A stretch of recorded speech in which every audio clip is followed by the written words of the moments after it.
And we're live. Welcome, worldwide collecting community and the numismaniac. And we're just going to get some invites out here. It's an impromptu live feed.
There we go.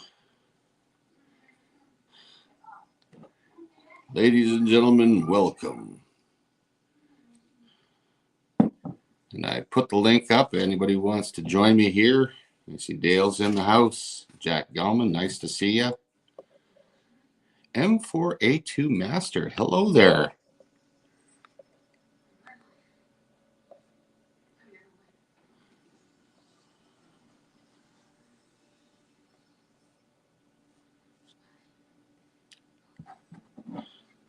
Good time to have myself a good cup of joe.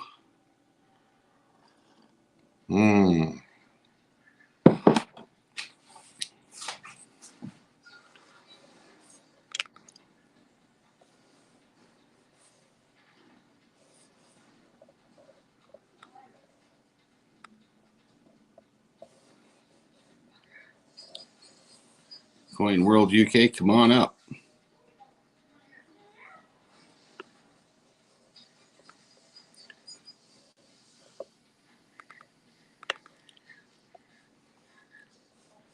Oh, working off of my little telephone here, and I'm not. I wonder how many people call cell phones telephones anymore.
There we go. I think I got it working now.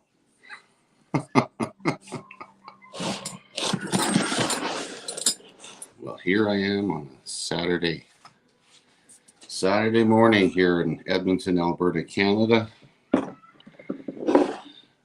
Trying to get myself together. I got my son-in-law coming over. He's going to do my yard for me. No, not for free, but going to help the kids out.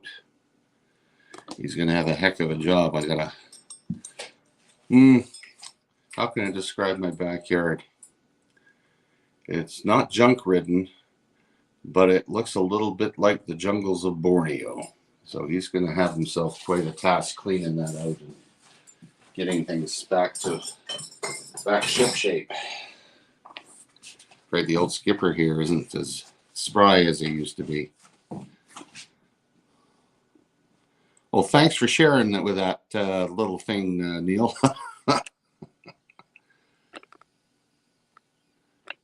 I don't see. Oh, there it is. There's the link for the StreamYards there. Oh, wait a minute. I got someone in them. We'll get you up. Oh, hey It's there. me. I just have to turn off my camera for a moment just because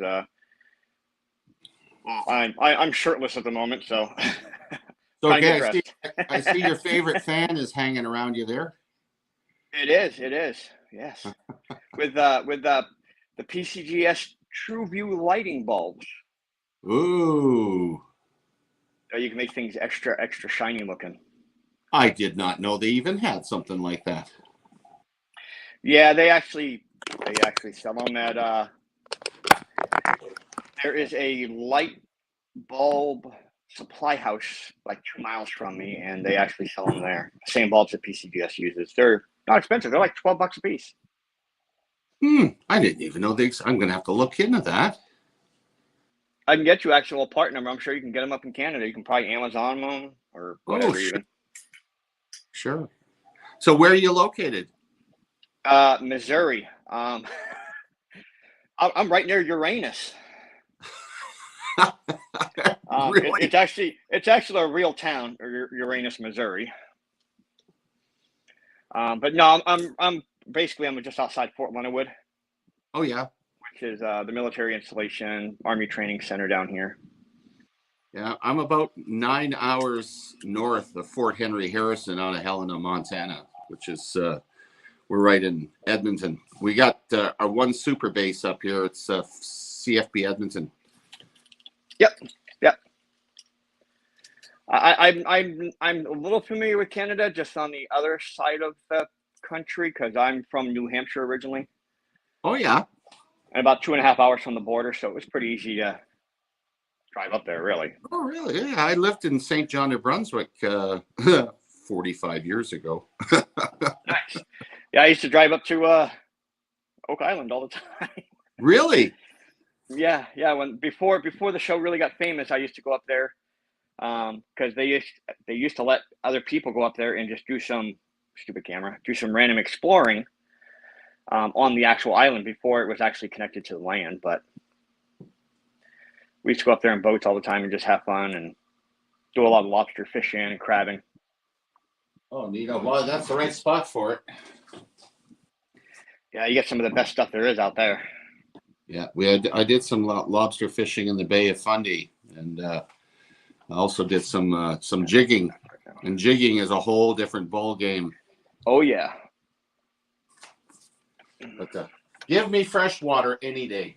I don't mind this. I enjoyed the salt water, and I enjoyed, seeing pods of whales and actually being out in the actual ocean. But there's something about the Great Lakes. I mean, Lake Ontario, Lake Erie, Lake St. Clair. I actually enjoy too. I don't like Superior. It's too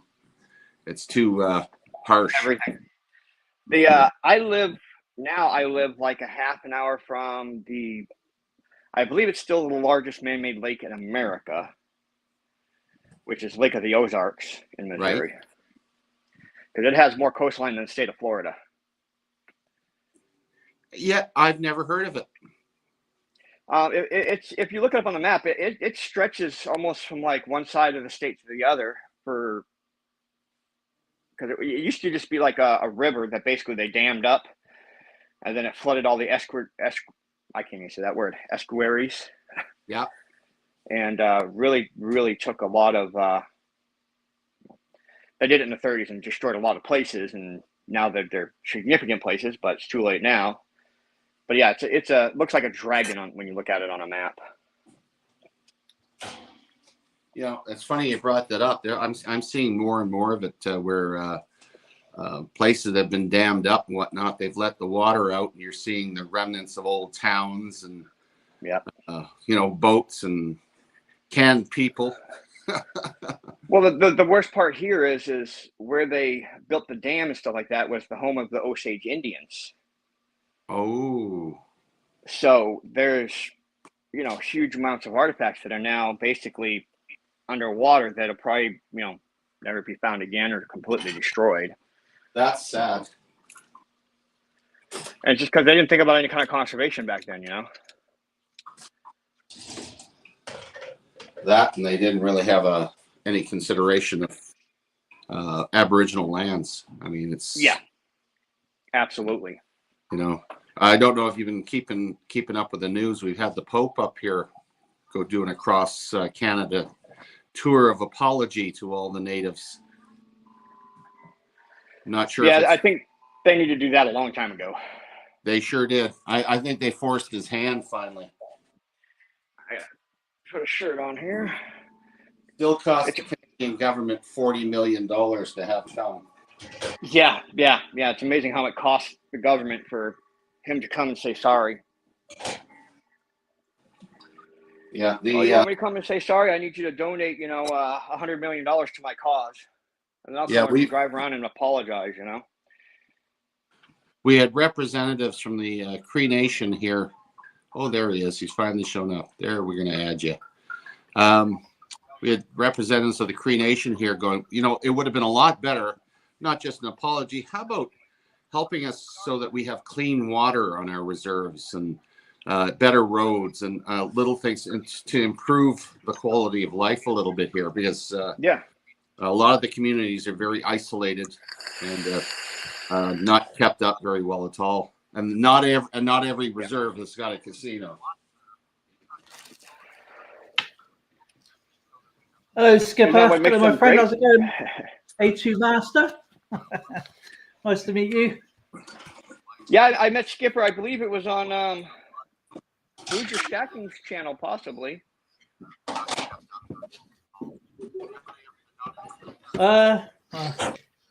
He was wearing a Santa.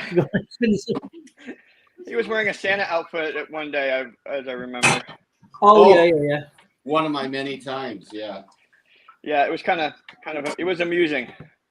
I'll tell you what was amusing was the other day when I did that gig for the daycare center.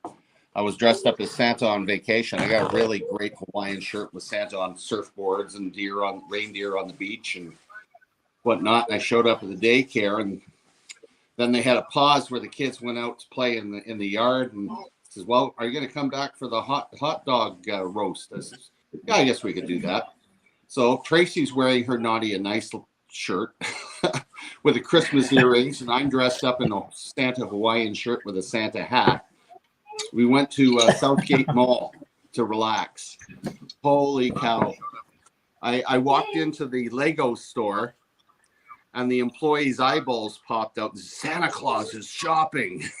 I ended up coming out with Lego gifts. They actually gave them to me, Santa Claus gifts. Oh man, it was really cute. Hey, KK. Little girl in the food court. Oh my Lord, was it funny? Her eyeballs just about popped out.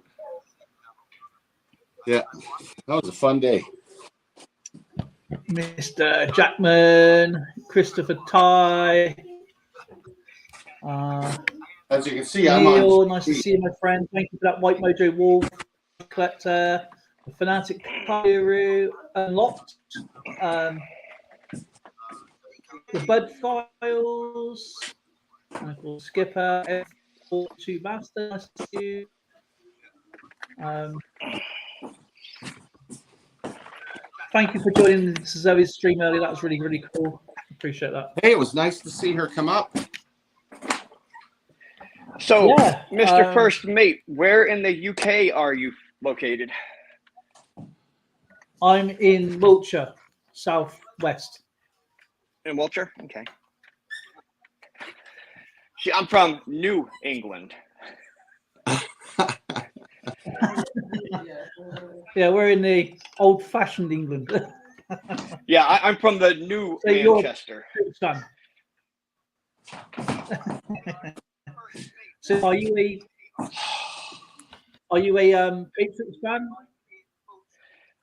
Actually, no. Believe it or not, I'm actually a Broncos fan. I grew up most of my childhood in Denver. Okay. Well, in Colorado, not specifically Denver, but I'm more partial to the Broncos. I mean, Dallas Cowboys. When I was really little, then it was Troy Aikman. I liked the Cowboys, but I can't deny that Tom Brady is one of the best quarterbacks ever. But it doesn't mean I'm a fan of him. No, he's He had a bit of a shady thing though, didn't he? With his deflated balls or something like that. Well, what's funny to me, is he's old for a football player at 45 years old, and well, Yeah. I'm almost 45, and yeah, I don't think I could do what he does. Actually, I know I couldn't do what he does. I'll probably snap his spine off. Probably in 4 hits if it was me. So, yeah. 710. Mike Wolf is another Cowboys fan. Go Cowboys! I've been to Texas and I've actually seen Dallas Cowboys play. I've seen the Texas Rangers play. Absolutely amazing experience. Absolutely awesome. So that was fun. My brother, who lives in America, no matter what girl he meets, then he's a fan of that team. Well, that's a prerequisite. Brigade. We go, it's called a smart man. So we go to run. Yeah.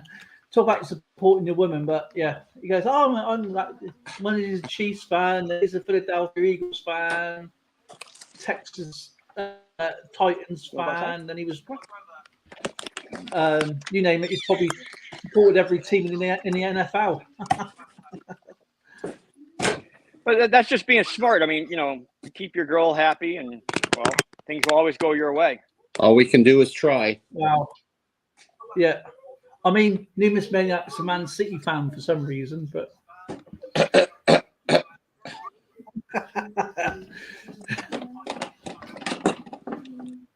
he's got. I'll take that back, Skipper. I apologise. He's got a cleaver in his hand.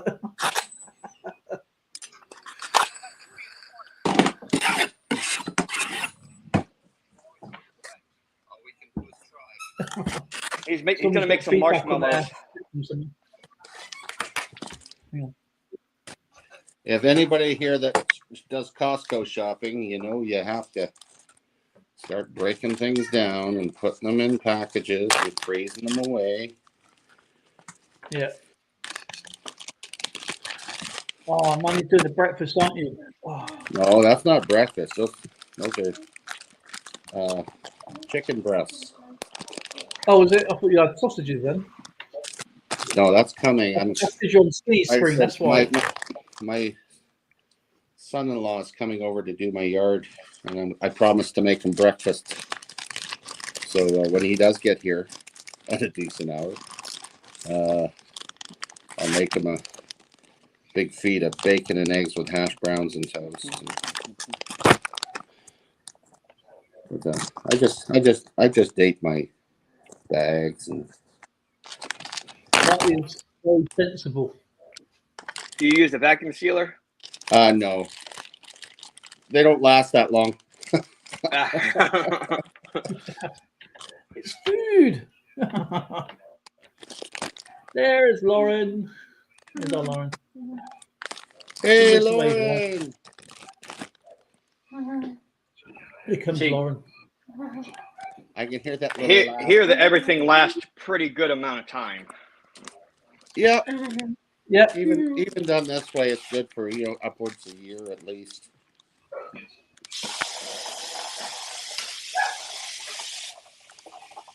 Throw it in the old deep freeze. Got some cards from Neil. Hey. Ooh. Can't wait to open them later. I'll do that as I was going to do my membership giveaway thing today, but I think I'm going to be doing the shout out video for Neil, of course. Well, I don't know what your rules are, Skipper, but there is a channel that's good friends of mine, and they just hit 5,000 subs. Wow. They are always looking for more subs, and they're getting ready to give away a lot of silver. I'm pouring a 5-ounce silver bar to give away on their channel. 5 ounce? Okay, yeah. That's quite a bit. Okay. They're giving away, total giveaway is probably going to be, if I had to take a guess between all the donations and stuff like that, I bet they're giving away 25 or 30 ounces of silver total. Oh. Plus other non-silver and numismatic coins. I'm on my phone here. See if I can get this fixed up here. I'll make you. No, I can't do it. Oh, the disadvantages of doing this StreamYard on a phone's terrible. Like you don't have all the. I know. I'm on my phone right now too. Wait a minute. I just You're my supported the channel, by the way. Can you put his link up? I there, bud? love the tone in those coins. Yeah, Dale, can you put his link in? Yeah, I do. I have some fun with them, that's for sure. This bloody phone doesn't allow me to do anything. But I'm sure you guys have heard of the channel probably before called Coin Crew. Yeah. Coin Crew. That sounds familiar. Yeah, they're doing an auction Crew. tomorrow. Yeah, Mrs. Coin Crew Angel. Oh yeah. I'm subscribed to them. Yeah, they're doing their auction tomorrow, and they're gonna give the date for their 5K party. And the party is gonna last probably 4 or 5 hours, and they're just giving everything away. There's nothing being sold or anything like that. Yeah, they had a store in Grove, didn't they? Yeah, they don't have a store. His brother has a store in Grove, but they were at the Grove meet and greet, and I went down there, and quite a few YouTubers were there. It was a really fun time. It's cool. I would love to get down. Here, I can't go. And, I love to go because the nearest coin fair I think is in August, but I think it's right up. I think it's in Leicester this year. Yeah, but you know what? Old in America is like, oh wow, this coin's from like 1880. Old in England is like, oh wow, this coin's from 800. Or old there is a lot different than old here. Yeah. 100 years old here, that's old. In England they're like, that's trash. Like me then. I'll just write master. Here we go. I'll put your link in, my friend. Okay. Thank you very much. Yeah, I'm actually giving away a couple dollars and 90% silver face value that I toned in the reactor, because I'm actually using a nuclear research reactor to tone the coins and then sending through a decontamination process to make sure that there is less radiation on them than background radiation is, so that they're safe. But I bet they glow real good in the dark. I'm working on trying to figure out how to make one glow. Uranium-232, I think. Believe it or not, uranium, no actual nuclear radiation glows on its own in the dark. You can use them to excite things like tritium gas will excite a phosphorus coating to make it glow like those little tritium keychains. But nothing radioactive actually glows on its own. So what are you, rad safety? Me? No, I'm actually I'm a part-time reactor tech. Oh, are you? In the evening time. Actually, during the day, I'm a garbage man. Oh. I used to belong to the nuclear emergency response team as a radiation monitor back in the day, many years ago. Used to check for gamma shine on the nuclear subs. Yeah. See, and for me, I did EOD for 12 years in the Navy. So explosive ordnance disposal, did 3 tours in Afghanistan. But I got nuclear certified in the Navy, and I've always had a thing for, technology and high gains of function on different items, different processes, different structures. So playing with reactors was always really interesting because you can change atomic structures of items, but they're still the same material. But now they're different. Yeah. God, I wish I could gain back all those memories I lost over the years. I went to the NBC school in Borden, Ontario to learn that stuff, and I can't remember any of it. And this is it's a government facility research reactor, so they do things just to essentially experiment. And it's a lot of fun. I've been there for a few years now. I'm only part-time because I basically work shift change, and some of the students that come down from other colleges and stuff like that, and they're trying to do certain experiments that their reactors aren't able to, they can use ours. They basically book time on it, and then we're the ones that make sure all the safety protocols are in check, and they don't get to load things in the reactor. We load them because, well, we work with it every day. They don't. Yeah, that's very interesting.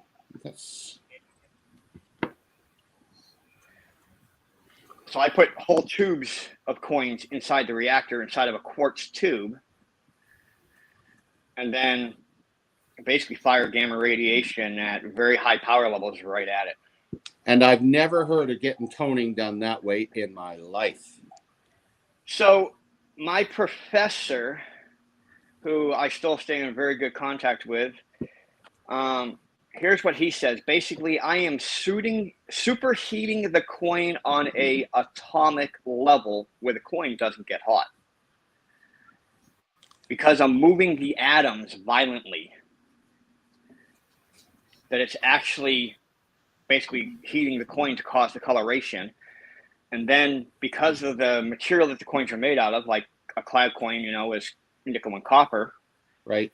It's actually blasting some of the copper from the center out onto the surface of the coin, which then can also change colors. Dale, just through the natural process. Yeah. I've never heard of anything like this. I'm one of those people that are like stupid smart, got way overeducated, and never really did a lot with it. Oh, count your blessings.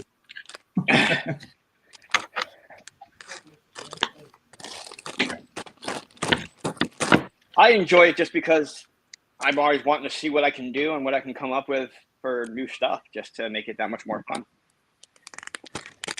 That's super cool. I'm just listening, taking it in. Big Red Bullion, Jack Gorman, World Currency, Killer Mine, and Mr. Mike Wolf. And, boy, we got to come on Saturdays more often, Dale. Yeah. Neil's Comics and Video Games. Awesome. Lots of people all over. Zoe. Zoe's in there. Mike Wolf, and Zoe's here.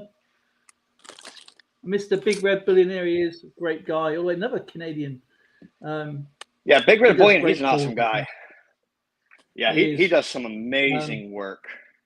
Oh, master, absolutely masterful. There's a lot of great people out there who do silver paws.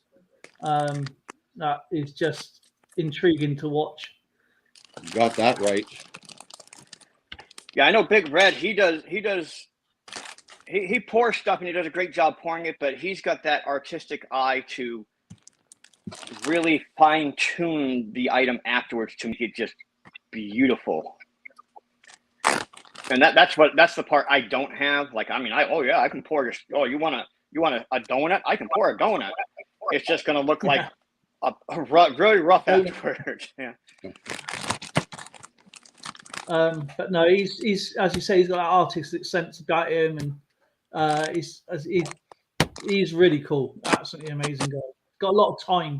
He's got a lot of time about his. A lot of people rush, where he takes his time, and he does it so effortlessly. He's just like, there it is. But no, absolutely amazing. And we have 10 Bob in the house, all the way from UK as well. I'm not surprised. We haven't seen Treasure Woman yet. Oh no, she's not. She's a Chinese eating a buffet Chinese, isn't she? So, that's right. Yeah, I know he did this. I'm just gonna call it a Raptor. That Miss Coin Crew ended up buying, and that thing is just, ouch. I mean, it's just amazing. I mean, I don't even know how in the heck he did that thing and then put it all together. That thing is just, it's crazy. Dale did a beautiful piece, a sword and a stone for me, and I get it in the house. Nice. I took one picture of it. My wife says, "That's mine," and it was gone. That's the way it happens, you know. So you got to keep the missus happy, right? Yeah, she's already made dibs on my new blanket. Yeah, I got a giveaway. I won a lovely knitted lap quilt is what it is, or a lap blanket. And sure enough, yeah, she saw that there last night. She came in and says, "You keep taking mine. This is mine now." I go, okay. Rats. So you guys want to see my sacrilege coin here? You got a sacrilege. Yeah, go on. Oh, wait a minute. Yeah, it's going to make a lot of people done upset. to it. Yeah, I have a couple of them that I'm doing right now, and it's gonna upset. It's some either people. a ring or a hobo nickel, or that's one that you toned. Yeah. It actually Let me flip my camera so I can get beautiful. back to it. It's a 1923 peace dollar. You know, I could see still has full like luster with high mintage and lower value. Yeah, great. I would never do something like that with a valuable coin, but that's cool. I think it came out really, really pretty. It's got some amazing colors on it if I get into lighting correctly. But there's a lot of people that don't like it, don't like it when you do something to a coin that actually has a numismatic value to it. Oh, well, yeah. Yeah. But I'm like, hey, it's a beautiful looking coin. And hey, I mean, you're Canadian. I mean, heck. No, I have no qualms about coins that don't have any numismatic value. That if you want to do that, fine. Go ahead. That one's got a gold and a purple hue to it that's really pretty with a little bit of blues. What year is that one there? 66. 1966. 66, so it's silver. Yeah, it's 80% Canadian. Yeah. Silver dollar. But it's golden with some really beautiful, my lights are reflecting off the holder really bad, but it's got some beautiful purple and blue highlights in it. And you did this in the reactor. Yeah, in the reactor, just to basically bombard it with radiation. High energy particles hitting it. Well, we've seen everything now, Dale. Yep. I'm sure you guys seen the see if I can get back into my book. But the thing is, I'm not advertising these as, oh yeah, look at this beautiful toned coin. It happened over 100 years. I tell people I did it. The Eisenhower dollar. And really, there are people that would collect that. Yeah.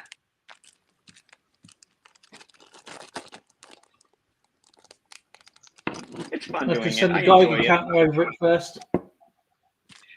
I make sure every one of them before they leave the building are less than background radiation, so there's no chance of any kind of radiation coming off of them. That and so. I give most all of these away, and when you mail somebody a coin, the post office doesn't like shipping things that are radioactive. They're funny about that for some reason. Yeah. It's just one of those weird things. Oh yeah. You overnight ship it, and I have one that I shipped some stuff to Canada recently, some tone coins, and I'm like, yeah. They ask all these questions, and because of the customs forms, and you kind of almost have to like fib on some of them because it's like, yeah, no, it's not, it's definitely 100% safe, Yeah, anytime we ship stuff down, depending on, of course, the size of the package, but if I got something like an ounce or something, I just put it down as a token and send it. It's like $1.80. No customs, nothing. I mean, technically, I I'm will shipping send you water, one of my tours, my friend. No problem. That'll be absolutely awesome. I'm on a display. Sorry, I just had a question. I missed a question from Big Red. Sorry about that, guys. I got to do some more pours, and I will send you one out, my friend. Not a problem. That'll be an honor. And then Miss Kin O'Mine, Actually, the coins will continue to slowly tone over time, just like it would in a natural process, because doing lots and lots of research, natural toning on silver just turns black.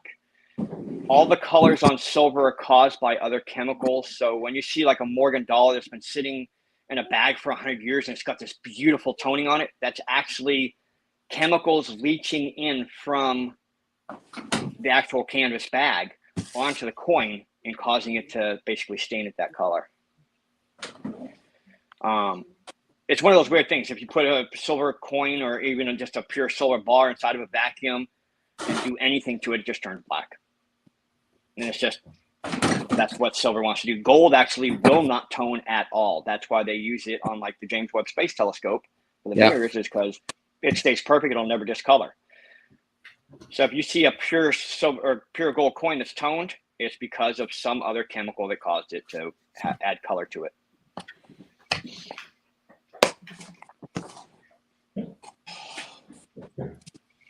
And then I get the circles, the rings on them, because I use a piece of tungsten as a blocking moderator to try to get a ring to form on the coin. Sometimes it works, sometimes it doesn't. I'm gonna Skip. I'll be back in a second. 1. Oh, that's longer than a second. Oh, that's good. Okay.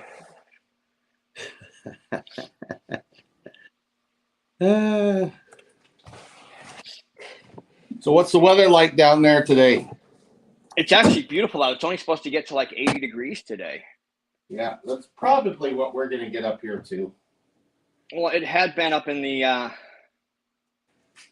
high 90s, low 100s with 50% humidity or so, and it's been like a sweatshop. Oh, yeah. And being a garbage man by day, riding around garbage truck, dumping garbage, it gets pretty hot. It's funny, people ask me all the time, a garbage man. I'm like, yeah, I go to work. I have no responsibilities. I'm in charge of nobody at all. And it's good money. I go to work. I do my job. I go home. Yeah, my son did that for quite a few years. Yeah. We have one, we do a route each day, and the routes are about 400 stops. So between trash cans and dumpsters, 400 of them. If you do it in 6 hours, you get paid for 8. Yeah, they changed 5 hours, you still get paid for 8. They changed the system here, and now they brought in these a black bin, a green bin for your compost, and your blue bags for your recycles. And we used to get pickup every week, and now it's every 2 weeks for garbage. And yeah.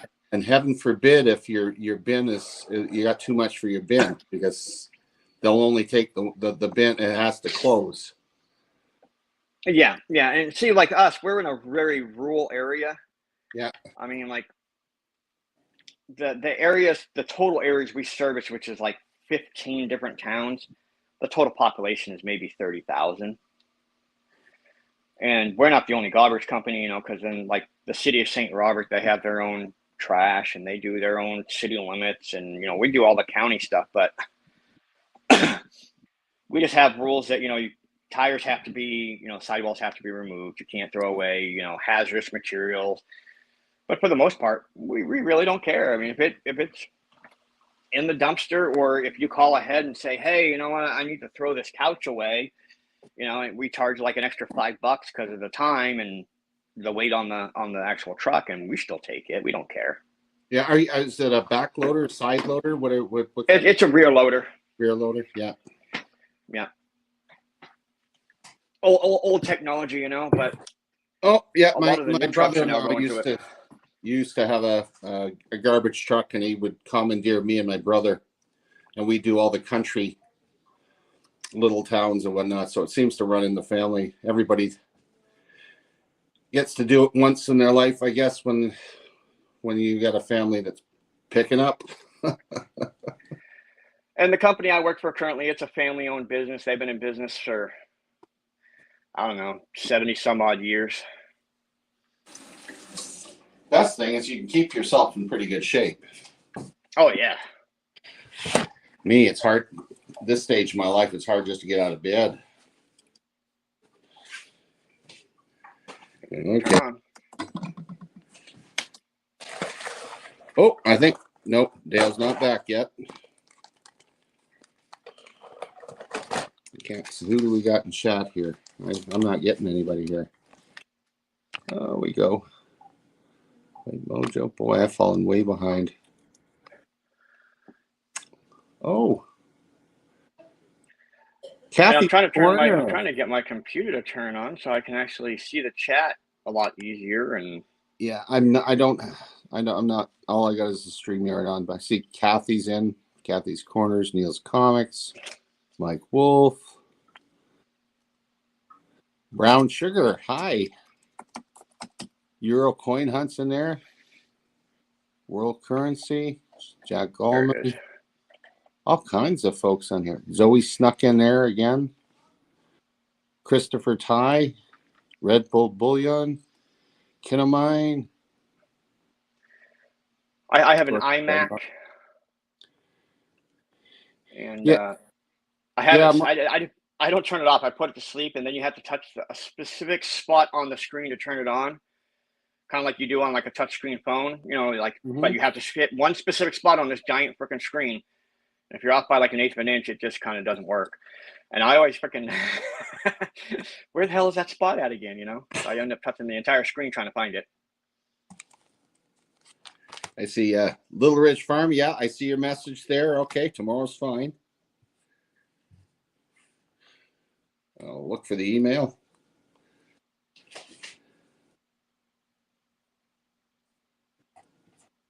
See, I've never tried to do StreamYard on my phone, so that's not bad. It's just it just doesn't have all the options that you'd like to have. I can't on the computer on StreamYard. I can actually chat as the host. I could chat in the side chat, but on the phone I can't.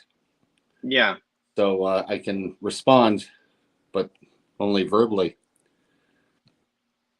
and I can't enter anything into the chat, i.e. links, so that people can come up, which I wish I could do that on here.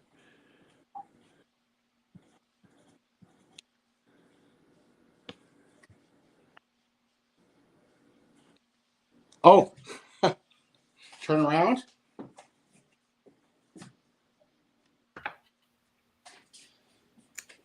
I'm back. Sorry about that, guys. I haven't had nothing to eat all day, so I just need to go and get something a bit weird. You had to eat something weird. No, I felt a bit weird. I had nothing to eat all day. So, well, what's wrong with you? You eat something. I just did. And all that food is making me hungry. So, oh, currency of Earth. I ate a cookie. Does that count? Probably. I'll eat anything at the moment. Well, I guess for you guys, that's a biscuit, right? I could offer you a banana pecan loaf. No, I just had some of these. Or what else do I have here to tempt you?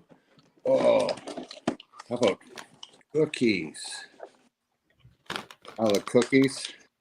You know, old Santa Claus got to have his cookies in the house. Apparently, these are flaming hot, but they're not that hot, really. I can handle those as long as I have my my stomach medicine.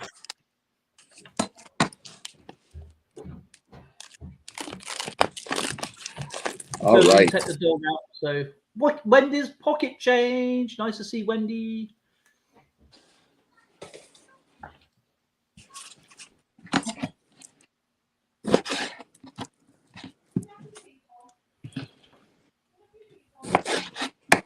No, you can't have any. I see you staring at me.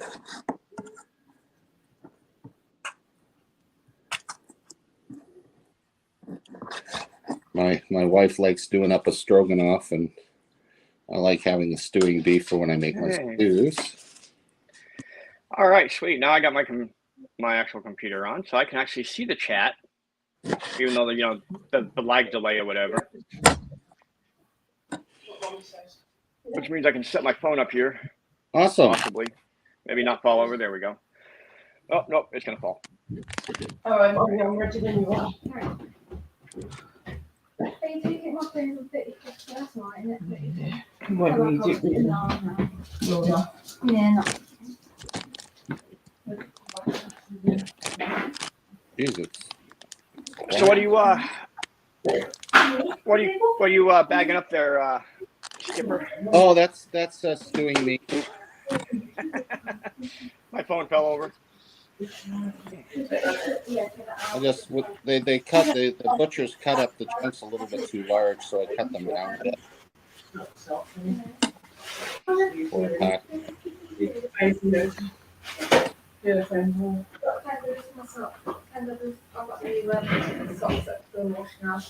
it's the only time where I feel like, oh my goodness, I'm employed. Feels really good. Retirement.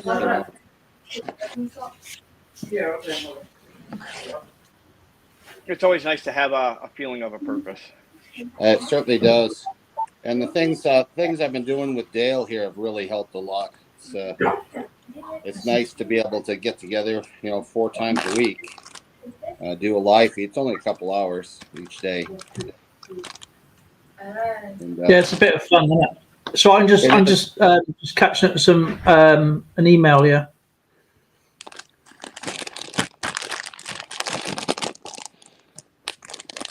But, now that we're empty nesters, and I still do the Costco shopping.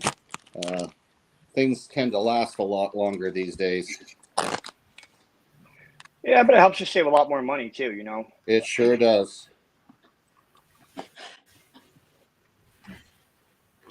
I love Canadian coins, and I love all sorts of coins. But Numerous Maniac has got me into Canadian currency, coin, and all sorts of stuff about Canadian stuff. And man, every time I search, it's like I search for what, say like for argument's sake, I'm searching for Roman coins, and there's a Canadian coin. I have to go to the Canadian side. I'm forgetting completely what I'm doing. I go, what was I looking for? Oh, I'll just look at the Canadian ones then. And that's his fault. And I accept that gladly. But they are fascinating though, like the fish scales. I do like the old 5 cents. They are really, really nice. They're really nice. They're getting bloody It's just- expensive now, though. Holy cow! Yeah, for you it is. Where you are is getting it. What is it? You got 10 left in one side, one side, and what 3 or 4 in the others. Yeah, there's not much left, but all the ones that I got left are pretty well key dates. And I went into the LCS the other day, and Jack looks at me and goes, yeah, I gave him a list of all the ones that I was looking at. I don't grab my books with me. I just take a list. And he looks at this one and says, yeah, this one's going to cost you about $1,000. And oh, geez, for a 5 cent piece, my wife would frickin' kill me. I've got my Canadian dollars, silver dollars. I need a 1947 Maple Leaf and a 1948. And between those two, not at the top grade either, would cost me about $3,000 for those 2 coins. Wow. Yeah. So, and once I have those, I got them all. I got all my silver dollars are done for Canada. So, but I might be 900 years old before I can afford it. Yeah, just one coin at a time, and Well, that's save what I up, do. and you'll get it That's there. it. The There's no rush. best deal I did was that Liberation of the Netherlands, that $10 coin, that 10 ouncer. I bought it with cryptocurrency, and that was sweet. That's true.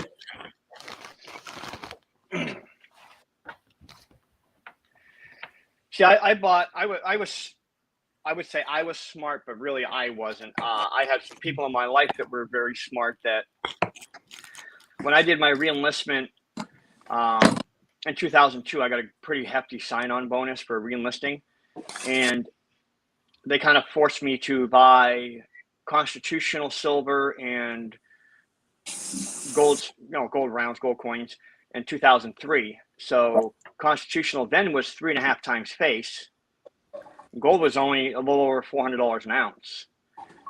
And I spent a total of almost $60,000 between constitutional and gold. I bought $2,000 face value of constitutional silver, and now it's 20 times face basically. Oh, absolutely. That's the beauty of precious metals, right? So when I find a coin that I really, really like or I want to add to my collection, instead of paying with fiat, I'll go to the coin shop and be like, hey, what do you give me for constitutional silver and trade? I'll pay you with real money for your coin. That's really smart. This is something I'm trying to get Numis Maniac to more of the I wouldn't say ancient coins, but more of the let's say what's the word? No, Middle Ages. Yeah, but I'm past middle age now. No, you're. It's gonna go over his head. Oh yes, that's nice. It didn't go over my head. I know exactly what you were talking about. I'm almost 45, so yeah. Well, you're 4 years younger than my oldest boy. Yeah, and I feel like I'm past middle ages now because I've done a lot of stupid things in my life. I don't think I'm going to live to see 90. So. Yeah. Oh, don't say that. I don't remember being 45. I played hard too, and I'm hurting like crazy. But I earned every hurt I got in me. Well, I'm sure you can see here on my neck. Yeah. Last year I broke my neck and had to have a vertebrae and a disc replaced in my neck. I was paralyzed on my right side. That was August. I had surgery. Last February of 01, I had to have shoulder replacement surgery and have my clavicle shortened. 2001, I had 3 surgeries. I've had 1 this year. I'm still working full time, and I want to have 2 more, hopefully. My worst one was during Operation Galilee in '82. I was recalled back to camp, and I got caught behind an Israeli convoy of Ben Gurion tanks heading up to the front. And I thought, man, I'm in a hurry. And here I was in a white UN van trying to pass these buggers. They don't shoulder check worth a shit. No. They drove me off the road, and there of course, in the Golan. The road, the very steep, there's no shoulders. I mean, when you go off the road, you go flying. And in the area I was in, you had a mixture of farmers' fields and minefields, and you're getting up towards the Valley of Tears there. And I flew into this field, and of course, they a lot of pumice rock in the area, and they pulled the pumice rock towards the edge of the field. And damned if that's the thing I hit. Instead of hitting ground, I hit a pile of rocks. The force of it was so bad that it popped the front windshield out. I did a freaking reverse airborne roll through the front, landed on top of the pile of rocks. Of course, it's pumice stone. It took all my clothing. I was shredded. I had no skin left. I shattered my collarbone, snapped my back. I hadn't done the damage to the spinal cord, but I could tell there was some bad damage there. I was unconscious. I woke up and I wasn't worried about the flipping damage done to me. All I could think about was the training film I'd gone through, where the debuggo was telling us about the Palestinian vipers and the camel spiders and the scorpions and all the rest of the crap there. So all I could think about was, oh my God, I'm on the ground. I got up. I realized all my clothes are hanging off me. And I look over the edge of the road, and I'm not in a farmer's field. I'm in the bloody minefield. They have the little triangle that you don't want to see. So, and then I realized, hey, how am I going to get out of this field? I can't prod my way out of this bloody thing. I'm in too bad a shape. So I said, piss on it. I just said, if I get blown up, I'm in such bad shape. What the heck? I walked out, got onto the road. The convoy's long gone. And I walk, here I'm telling a war story. And I take a look down the road, and I see an IDF outpost. Basically, it looked like just a sentry box. I walk sweet. over to the guy. Most of these Israelis all spoke Love it, English. Lolly. Love you. Ethiopia or some Love damn you, place. babes. And he saw I was bad in pretty rough shape. He called up his headquarters. Bye. They got a hold of Spy Hill, who got a hold of the UN folks, and they sent a military ambulance. So the military ambulance shows up.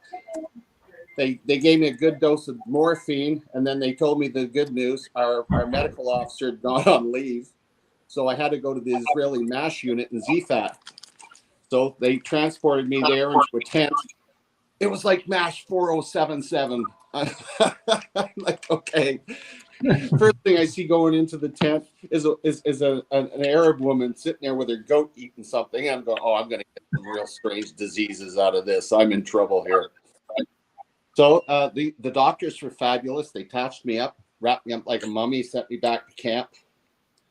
And of course, I really did enjoy the morphine. That helped a lot. And I got into the kind of camp. does. I'm lying on the bed, and my best friend, he's a plumber, Joe Mizzy, comes in. He goes, "Oh my God, you're gonna die." I said, "Shut up, Joe." I said, "I'm gonna be just fine." But the overall crux of it all is this infant here is so badly damaged, I can't do grunt work anymore. They put me in front of a typewriter. I convinced the doctor not to repat me back to Canada.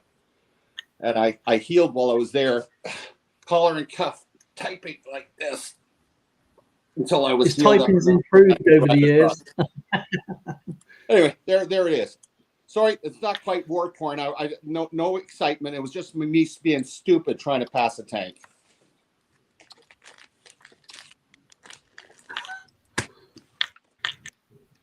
My son-in-law did 3 tours of Afghanistan. He doesn't talk about it. I don't blame him. Yeah, I did 3 tours. I got out in 2008 because I crushed my pelvic bone, broke my hip and my femur on my left side. That's quite a bit. I had a parachute that did not deploy correctly and oh my pulled Lord. Secondary and hit the ground at 60 miles an hour. Oh, you're lucky to even be here. I go to a new doctor whenever new doctors come around and stuff like that, and I have to go to the new doctor and they're like, all right, well, what's your history? I'm like, here, just open the app up, just take a look, and they look at it and they go, wow, we're gonna have a lot of fun together, aren't we? I'm like, oh yeah, I hurt myself all the time. A week ago Friday, I smashed my index finger hard enough that I broke the tip of it. Of course, they can't really do nothing, but now my fingernail's detached from everything except for like just the nail bed. Right. So if I make it till Tuesday, I don't know, but Tuesday I'm having the nail taken off so I can just build a little brace around it so I don't smash it on everything. But it irritates me so much I may take it off myself before then.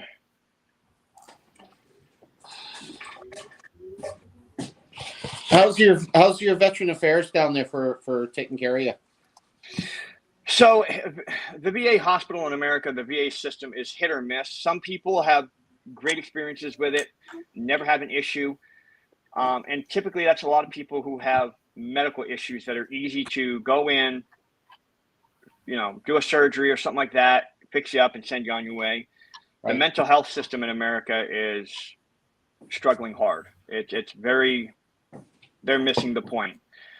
I don't know the exact number. I don't remember. I'd have to look it up, but it's somewhere around 21 veterans commit suicide every day. That breaks my heart. Because of mental health issues that they can't get help for. Yeah. It's very sad and depressing. It is. Wow.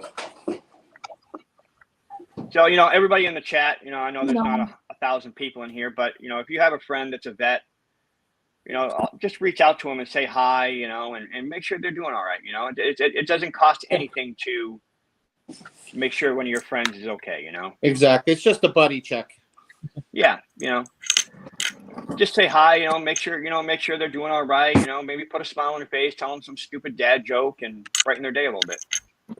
And believe me, they appreciate it. It's good to see Gina R. and John Francis, 10 Bob. 10 Bob. Okay, done KP for the time being. Little Ridge Farm. Oh, excuse me. Little Ridge Farm. That's my. Just eating some really quickly. Excuse me. Stamos. Gems is here. Boy, you can tell I haven't been up long. Excuse me, Holy guys. cow. You're looking Okay. dapper as always, Skipper. Yeah, I got to change hats, so I got hat head here. Oh, here we go. There we go. Got hat head. There we go. I feel much better now. Yeah, one of the things we try to do up here is we encourage different programs to get veterans out and do things together. Whether it be there's Operation Vet Build, the Royal Canadian Legion, it's like the American Legion. Yep. They have a program where a chap comes in with 50 models. You pick the model, whether it be, military vehicles or ships or whatever it might be. And they give it to the person, and they provide all the materials for the guy to build a model. And it gives them something to do with their hands, and that's theirs to keep. And they can come back as often as they like. So even myself, boy, does it my display case with my coins. I anchor my coins to my military vehicles. It looks really cool. It's a great program. Guitars for Vets. They actually will give you an acoustic or a classical guitar. It's yours to keep, and they will actually give you training, and so you can actually learn how to play guitar, which is a very cool thing as well. Our veteran food banks aren't just for food anymore. They're actually, they have OSI groups where you can sit down with fellow vets and chit chat twice a week. And if you're having food crisis in your house or whatever, they can also provide you with any materials you might need, but also it gives you that comradeship that you need, which is quite nice. And welcome back. Yeah, it just likes to fall over, My phone's drunk at Sounds like 10 me. a.m. I just like to fall over. Yeah, but what time is it? It's got to be what, like 6 p.m. there? No, it's only coming up to 4. 4 p.m. Okay, I couldn't remember how many hours ahead you guys, UK is. Yeah, I think you're 5 hours. I think because you're on. Well, I'm in Missouri, so I am on Central Time now because I moved to Missouri, so I'm an hour behind East Coast. So it's 4 o'clock there. It's 10 o'clock here. I'm 6 hours behind you. And you are Skipper 7, aren't you? Yeah, I'm 7 hours. I'm Mountain Standard Time here. And I did so much chatting and freaking whatnot. My coffee's cold. Darn it. Coffee is important about everything. Coffee and bacon is life. Well, I got to gear up for my son-in-law to come over and do his thing in my yard. Yeah, he's got to. He's going to be going through wire grass. Oh, that poor bugger! It looks like he's going to be de-jungling my backyard. Poor bugger. He's going to earn his pay today. It's easier to lawn the Amazon, isn't it? Yeah, I've never had my yard that bad before, but as Dale knows, I've been laid up probably 7 months this year.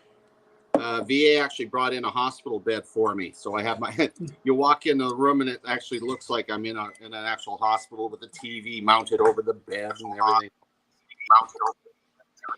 I have a care nurse. I think, isn't it? What's that? I think you've been longer than that actually. So we started a channel 7, 8 months ago, so it must be coming on. It's been close to a year. Well, but I mean, I'm in better shape now than I have been in a long time, but at least I'm walking more without that damn walker.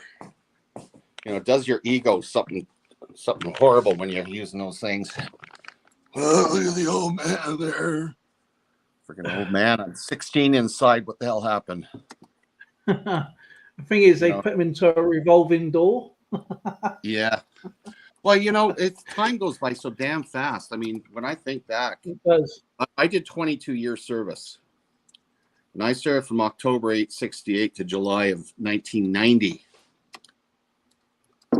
And it seems like I didn't go in until 96. Yeah. And for me, it feels like it was yesterday. I mean, things I learned in the service and whatnot, it's still fresh in my mind. I mean, I know all the acronyms that we use. Of course, most of them they don't even use anymore.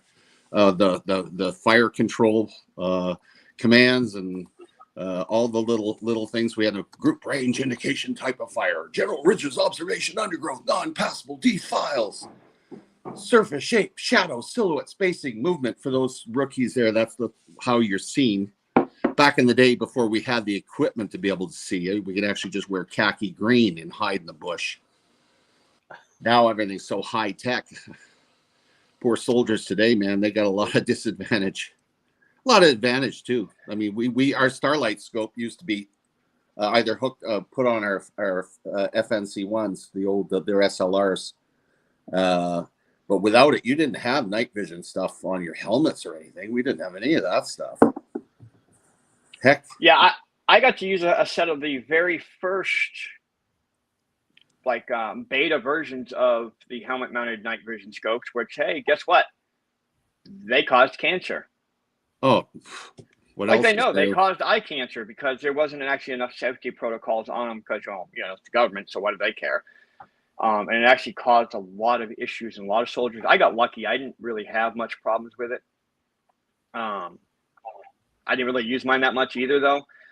But I have some friends that they can see like 8 feet and then nothing else. I swear they did that to us as tests to make sure that we're like guinea pigs for a lot of this stuff. Oh yeah. I remember, and this one floors me when I tell people. They had recently stopped using urea formaldehyde for insulation and whatnot. It causes cancer. It's one of the worst ones you can get. What did they do? They gave it to us to spray on outside our M113 carriers to turn them to make them look like BMPs, and we hand carved them to look like Russian BMPs so we could play Fantation Force. Yeah. No masks, no nothing. Let me tell you. Asbestos, right? Of course, everybody knows asbestos is bad for you. You know what the largest asbestos mine in the world is?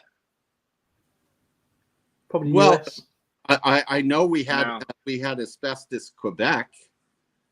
They're the largest asbestos mine in the world. Is currently still in Canada, and it's funded by the U.S. government because the U.S. government and the military still use it as insulation because it is the best insulation for like high pressure boilers and steam generators on things like aircraft carriers, nuclear vessels. And it's completely harmless until it becomes a powder form. Once it becomes a dust, that's when it's bad. But as a non-dust, it's harmless. You could lick it and be fine. When it turns into a dust, that's when it kills you.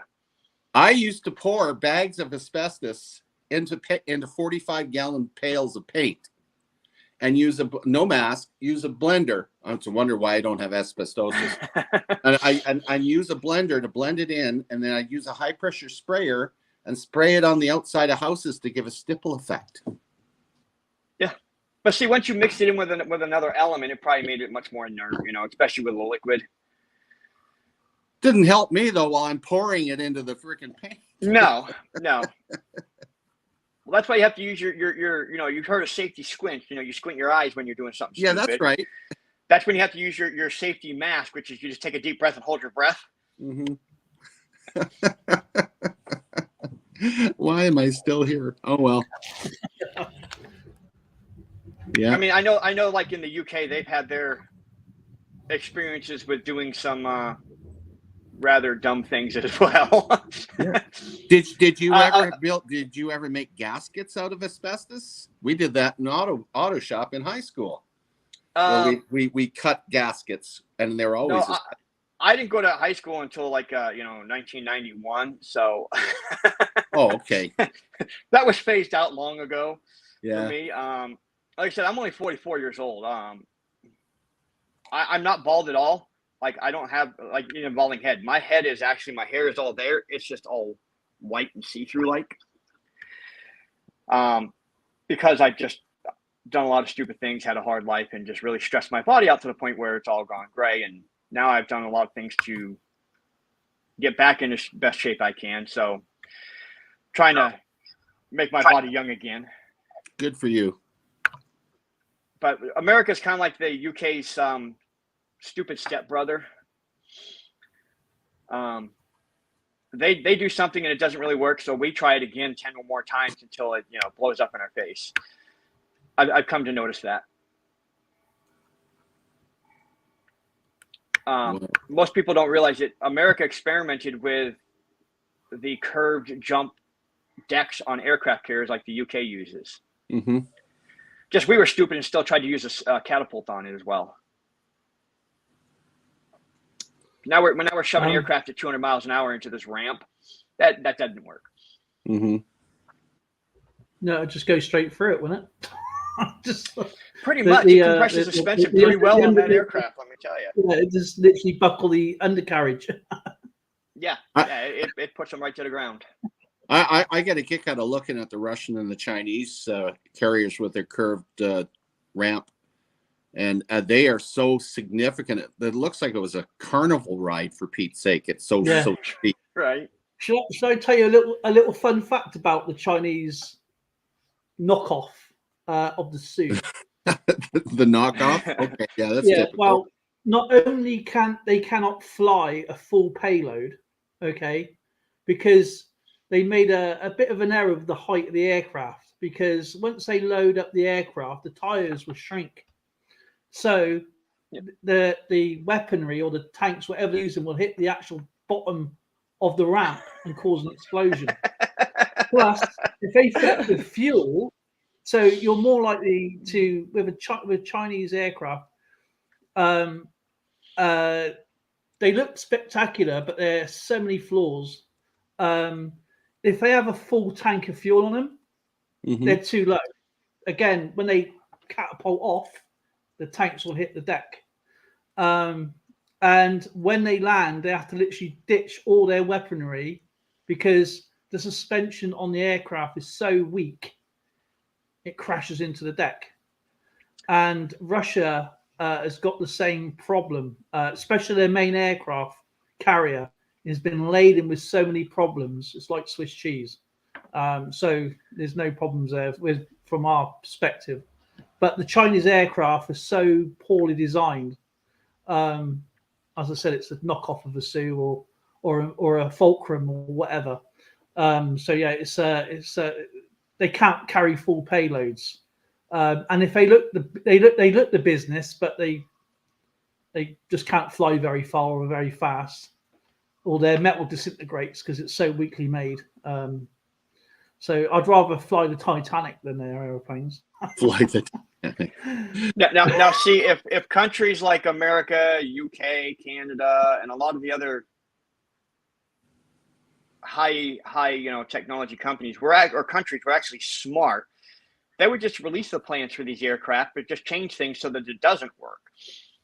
Replace all these grade 8 hardened steel bolts with just mild steel cheap ones from the hardware store, and change the angle of the wing so that the aircraft doesn't have as much lift, and just, hey, here you go, we'll just give you the plans right off the bat, you ain't got to copy it, here you go.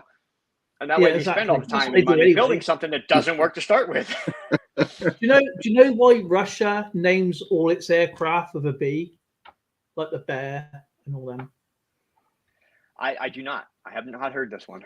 Well, when the Chinese and the Russians were so silly, is that when they stole the plans for the 747, they actually built a 747, had Boeing on the pedals, so they actually copied the word Boeing.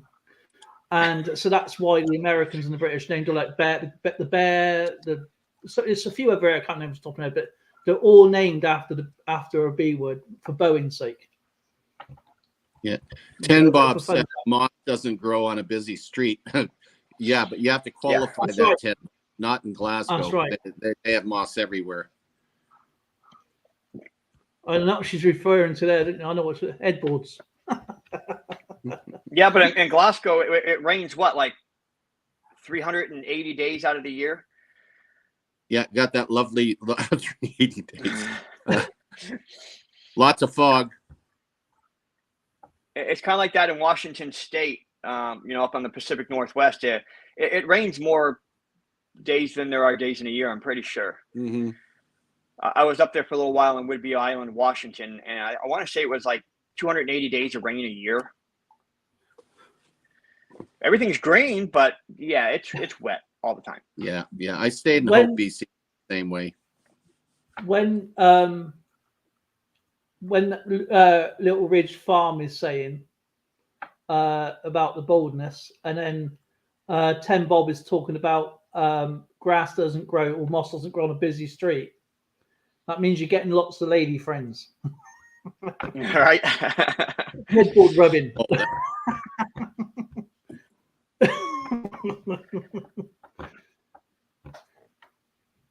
And here I have to go in. I have to bleach my top because it's too dark.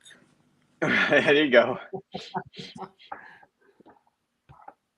But it's funny. See, my mustache is pretty much all dark, but my little beard here is gray, kind of like First Mate there.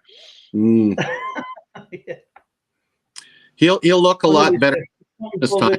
He's going to be wearing a green uniform, and it won't be service. There you go. No, I'll be an elf. I'll be a little elf. Right, you'll be an elf. Yeah. Oh, so I did tell you that I got the job again this year, eh? Yay! Yeah. 2 months sitting in the chair. Transformation. Boy, if I could make this kind of money in the service, I would never have flipping. Oh man, I'm telling you. Right. Well, you know, it's $50 an hour in the mall. It's $300 an hour if I do a corporate event, and it's $150 an hour for a community event. That's not bad for 2 months' work. No, that's not bad at all. Yeah. I mean, I know drug dealers that don't make that kind of money. Yeah. You know, he's giving away presents. Good. Yeah. He's still dealing in a way, isn't he? I can't wait for his Christmas stuff. I know he's got a new. I can't either. This beard's this year, haven't you? I get to trim it after Christmas. There you go. So, First Mate, do you guys primarily use the pound right now or the euro? Pound. The Pound all the way. Oh yeah, don't forget they had Brexit. It wouldn't have made any difference anyway, but we still use the pound. That would never have changed to euro, not a chance in it. The European Union wanted it to, but no, I think the euro has destroyed and taken away a lot of countries' identities from world coins. Yeah. And I believe, this is my own personal opinion, it's okay being in the single market or the Eurozone, which is fine.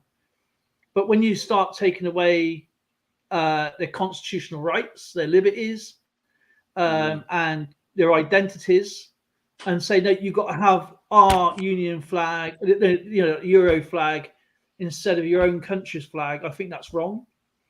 And when you're introducing laws that don't really mean a thing, say in one country to another, I think that's wrong. And then taken away with the coins as well.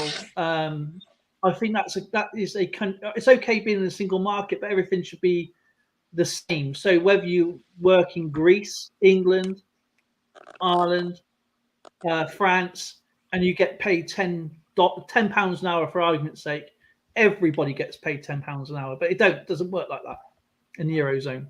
So €1 could be different to another euro. So it's wrong. And And that's kind of what I saw, because I know I'm going to be wrong on probably the date, but around, I want to say it was like around 2005 or something like that, when Spain was going basically bankrupt and their money was worth nothing.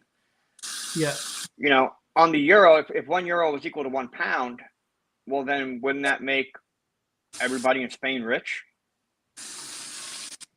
That's what it's supposed to do. But the thing is, Supposed to be the here at 9. structure of the Eurozone is very complex. The top 6 countries, and that was Germany, France, England, I would say Portugal, Spain, Belgium, can't remember the other one, and the rest of the countries, what happens is they all pay in a fund to the euro. They pay in a fund, and that covers everybody. It covers like transportation, infrastructure, and other things. And then countries like Greece and all that, really in debt. They're the highest debt country in the Eurozone. And they don't have to pay into anything, and because they rely on tourism. And the first country to leave the Eurozone, which had a terrible time leaving, was Greenland. They're the very first country to leave the Eurozone. And they went from going, now Greenland is a kind of an island that survives on fishing and trading. They're part of Denmark, are they not? Yeah, they're part of Denmark. Yeah, they're part of the Republic of Denmark, and it was actually Denmark who paid for their release of the euro to leave the Eurozone, because they used to obviously catch whatever, because obviously they're Norse, so to speak. Now they could go out, and that's what they did. They go out and fish. They survive on fish and seal pouts and whatever, and they sell it all over the world. When the Eurozone came in, and they went back, they thought, oh, we're going to have a good deal here. They were collecting something like 25,000 tons of fish, but put it into good use, and it went down to 2,500 tons of fish. They couldn't survive on it. They went into mega debt, and they said, "You're not allowed to do this. So much stuff, and you're not allowed to use, not allowed to do that, not allowed to do this." And that's what they tried doing with us. You can't do this. You can't do that. You can't do this. You can't do that.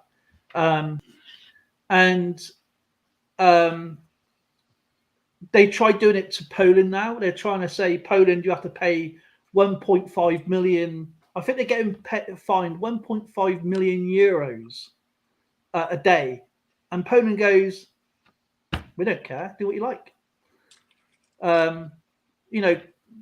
They just don't care. So it's great in a sense. It's good to free travel, in a sense. Free travel. I believe if you work in the UK and your business is in France and and your family lives in Belgium, it's great, for traveling. But then, but I believe the euro is destroyed. The euro coin has destroyed a lot of countries' identity. I think if you lose me here in a second, guys, I'll be right back. Doesn't most of Europe accept the pound though currently? No, it's not legal tender. You can change it, obviously, like anything else. You can change it like bureau to change. It's only Northern Ireland, Scotland, and England uses the pound. The US dollar is not legal. I know the US dollar is not legal tender in other countries, but a lot of other countries still accept it just fine. Yeah, a lot of them would be like territory countries like Hawaii. I think Puerto Rico will accept it. Guam accepts it. And Guam is Guam. It is technically a territory, but really it's just a U.S. Marine Corps base. Yeah, so they will accept that over there. So it's like if I went to Isle of Man or Guernsey or anything like that, they will not accept the pound, and then their pound's not accepted here, even though it's made for the Royal Mint. But if I went down to South Africa, down to oh God, what's the place there? Begins with an A. I know what you're talking about. I can't remember the name of it, but I know exactly what you're talking about. Yeah. Yeah, it's like a little island. They accept the pound there. That's the only territory that actually has the same value as many of we do. The Falkland Islands has a different currency. They have their own currency there. But Southern Ireland, the Republic of Ireland, uses the euro, and that's the grey area at the moment, where European Union is trying to govern the Republic of Ireland and going, oh, you need a border. Why? What? It's not. It's been like it since '97. Why do you need it to change? You know what I mean? Why can't they live on an island? Why can't they just travel backwards and forwards to each other? It's not hurting anybody. You know what I mean? Man, I mean, many years ago, there was a border on Ireland, as I remember, and that didn't go very well. Sorry? I said, as I remember, many years ago, there was a kind of like a borderline in Ireland. Yeah, that was what they were trying to stop. That's in '97 that the Good Friday Agreement was introduced, and it's That's what it was, yeah. and it obviously back in the '70s there was lots of problems. We had out here where I lived, we have a few explosions, kind of speak. And it was terrible times. But the fact is that's been moved on purely through negotiations with the Irish government, Sinn Féin, and the government here. And that has nothing to do, from as I'm concerned, with the European Union. That's a completely separate entity. So these people want to, if it's like me want to go into Scotland, or Scotland wants to come here, I have no problems. Why should it be someone in Brussels saying, no, not allowed to do that anymore? Yeah. You know what I mean? So I don't understand why they wake up in the morning and go, I know what I'm going to do. I'm going to pee off 10 million people because I can. You know what I mean? I just don't get it. I just don't understand it. Why can't the Irish? Well, that is kind of the American way. I mean, yeah, I think immigration is one thing, but when people live on an island, it's like separating all the Hawaiians on the 13 islands and saying, right, you all need passports now. Yeah. And it's like, what? You know what I mean? It's like, why? Because I can. I can. I got this power, and I can write on a piece of paper, and that's it. I just don't get the terminology behind their sense when they've been happy living in the way they are.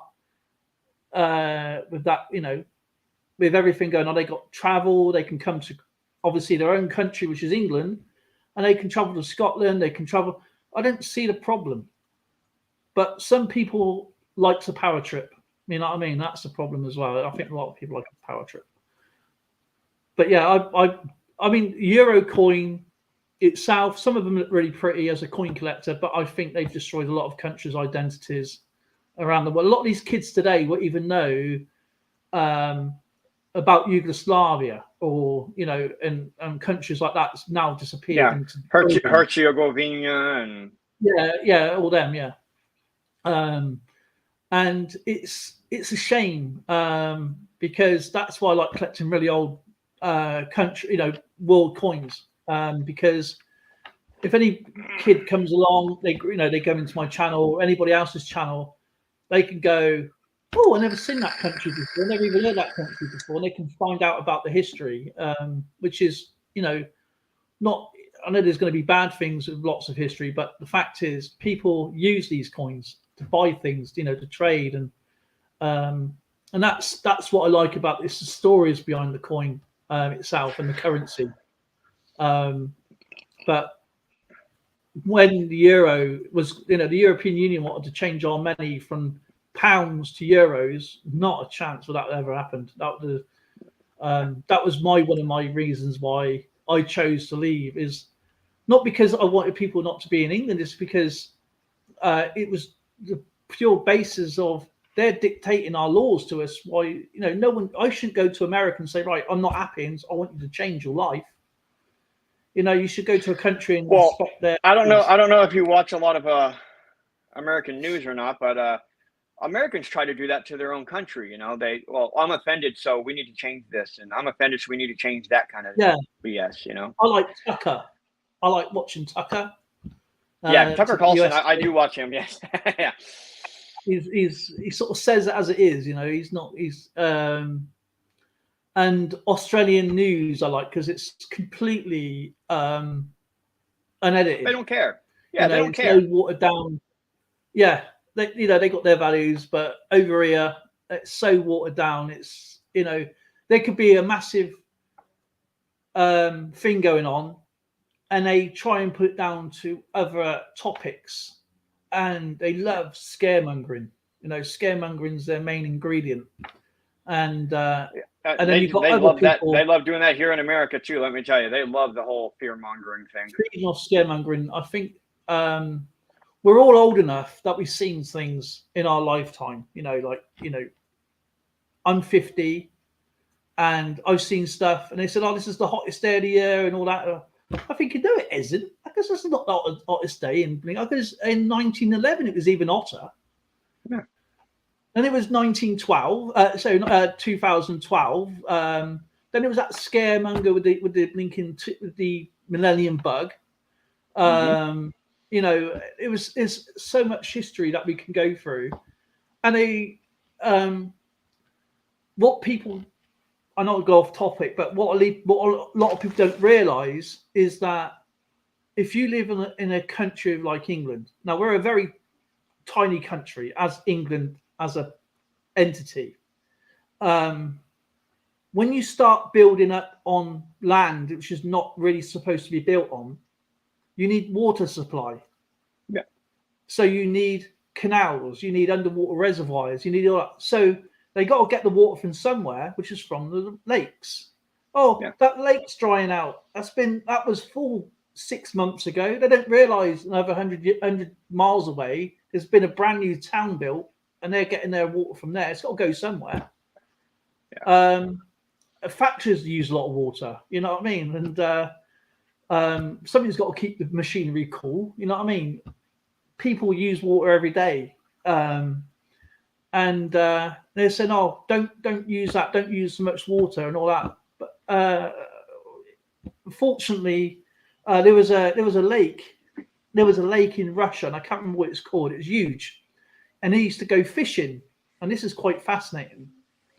And this bloke was talking about this lake, and he goes, "My father used to fish on this lake," and he goes, "I lost him back in 68 or 67, something like that. The boat sank, the vessel sank fishing. And he goes, now I can walk out to my father's boat. I can walk out there now and see where my father drowned." Yeah. And this lake was something like 30 meters deep. It's quite deep. Yeah, and it's just completely gone. Gone because Russia built towns and factories, and over time it's been receding. So it's not a case of it's something. It's a case of land has been built. People need the water supply from other resources. I mean, there was another lake that Russia built. A huge canal that Russia built, a man-made canal, and it was something like, I don't know, about 50 miles long. And it emptied a lake, one of the other big lakes, in a few days just to fill the canal up. Yep. So they've taken water from one place to another. And, of course, you've got the scaremongers out there. No, I believe in pollution. Don't get me wrong, I believe in pollution. But when it comes to pollution's a problem, not global warming myself. That's my personal opinion. It's people, there's lots more people today, a lot more use. Water's got to go somewhere when you're building these new towns, new cities, especially in the bigger countries. They got to get it from somewhere. They got to get the fresh water supply from somewhere. So that's my personal opinion. So let me ask you this real quick, because in America right now we're going through basically a lot of inflation. Some people say recession. Some people say, well, the government, we're not going into a recession, even though all the signs are there. Most markets are driven by the U.S. dollar as far as silver, gold, and bullion. Has it affected your guys' silver or gold bullion or coins in UK? Yeah, it's. I mean, silver's dropped a little bit. It's actually dropped quite a bit significantly with all types of things going on. Gold will always be going up. It'll always be up and down, but it'll always rise. It's like there's always been crashes. You know, you got the 1926 crash or 1936 crash, whatever. The Great Depression and that. And then obviously before that you had another one, I think, when World War One started, World War Two started, then another one. There always seems to be a massive catastrophe with a new president, and then it's sunshine and rainbows afterwards. It seems to be a pattern. You know, it's like something disastrous. Everybody goes bankrupt, like you said. I think another one was 1986. Then there was a massive recession in the early 90s. Yes. And then there was, you had Desert Storm. Yeah. And then there was another, and it was all sunshine and rainbows for like a while. Then you had the other Afghan second war. I think it was 97, 98. Yeah, and it's still essentially, for the most part, going on today. Yeah, it's America's never-ending war. Yeah, it'll never end. It's just one of those places that will always see conflict for whatever reason. But there's always seems to be something's got to go up and down. You know what I mean? So, and the only people that suffer is the poor guy and girls down below. You know, we're the ones. Oh, absolutely. There's someone always getting rich off somewhere along the line somewhere, and that's a circle of life in a way, which is unfortunate. But we pay into taxes to build these weapons that can destroy us. You know what I mean? Yeah. You know, it's. I mean, if you look at a Jeep, a tank, or whatever, these things are built for war. They're not play toys. And we pay into that. They say it's defense, but you know, when they're fired back at us, you know what I mean, it's the civilians that cover them. Yeah. But yes, I'm really 50. I was born in 72. I can remember when my mortgage was 14%. See, that's a long. I mean, when I left school, we had a 17.5% standard rate. That was it, 17.5. Now it's got up to 70. It'd be over 78% in January the 1st. Absolutely crazy, and but I think a lot of people forget too that like over in UK you guys have VAT tax, value added tax onto everything. Yeah, you have to add your tax onto what you purchase. I mean, in America we add taxes onto our purchases as well, but each state has a different tax amount. But you guys have taxes, and then you have an additional VAT tax, which is your value added tax. Yeah. What is the VAT tax? What is it like 20% or something like that? It's 20% at the moment. 20%. But it's we have so many taxes, it is unreal. They're on about putting our TV license, because you have to pay for TV license over here, regardless whether you watch Channel 4, you have to pay for even if you don't watch BBC, you have to pay for BBC license fee. Wow. Whether you watch Channel 4, even though Channel 4 or 5 pay into advertising to keep it free, you still. It's like me saying to you, Numis Maniac owns a broadcast company or a newspaper. You may read the New York Times, right? But you may want to. You may be reading another newspaper. I don't know, Missouri Daily Express, whatever. I don't know what it's called. But you still have to pay for their business. Yeah. So you're forced to be into a subscriber kind of thing without actually subscribing. So people are leaving left, right, and centre this because you can opt out anytime you want to. It's £160 a year, and they send around. You can actually go to prison. You can get up to £1,000 fine just for not paying the TV license, and you get the goons around that you're knocking on your door. The worst thing about it, they're going after the older people for the TV license because they don't really know that they can get rid of their TV license, unless they've been told. And now Tim Davey, who owns the broadcast company of BBC, he's trying to get it onto our council tax. So our council tax is my pet hate tax, and we pay a rate: rent, gas, electric, as a rate. Now we have to pay it in separately. We have to pay gas, electric, TV, internet, water. Yeah, and that's the way it is here in America. Like where I live, I live in the middle of what we call cow country. It's more wide open. But like I have a city water supply that comes in, and I use it to build a well on the ground. Then I pull the groundwater up and run it through a filter, and I have a septic tank. I pay for wastewater to the city, even though I don't send them any wastewater. Yeah. Based on how much water I get from the city. But the water bill is separate. The electric bill is separate. I don't have any kind of fuel here except for, my car, but I don't have any heating fuels. I use electric heat here.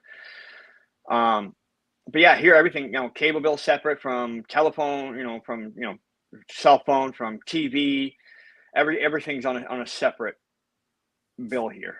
Yeah, it was better when it was a rate, when the government would own it and you just pay a rate, and the guy used to come around, you pay a rate, and then he was gone, and that's what you paid for everything. Now they got this. Now we have to pay for the police.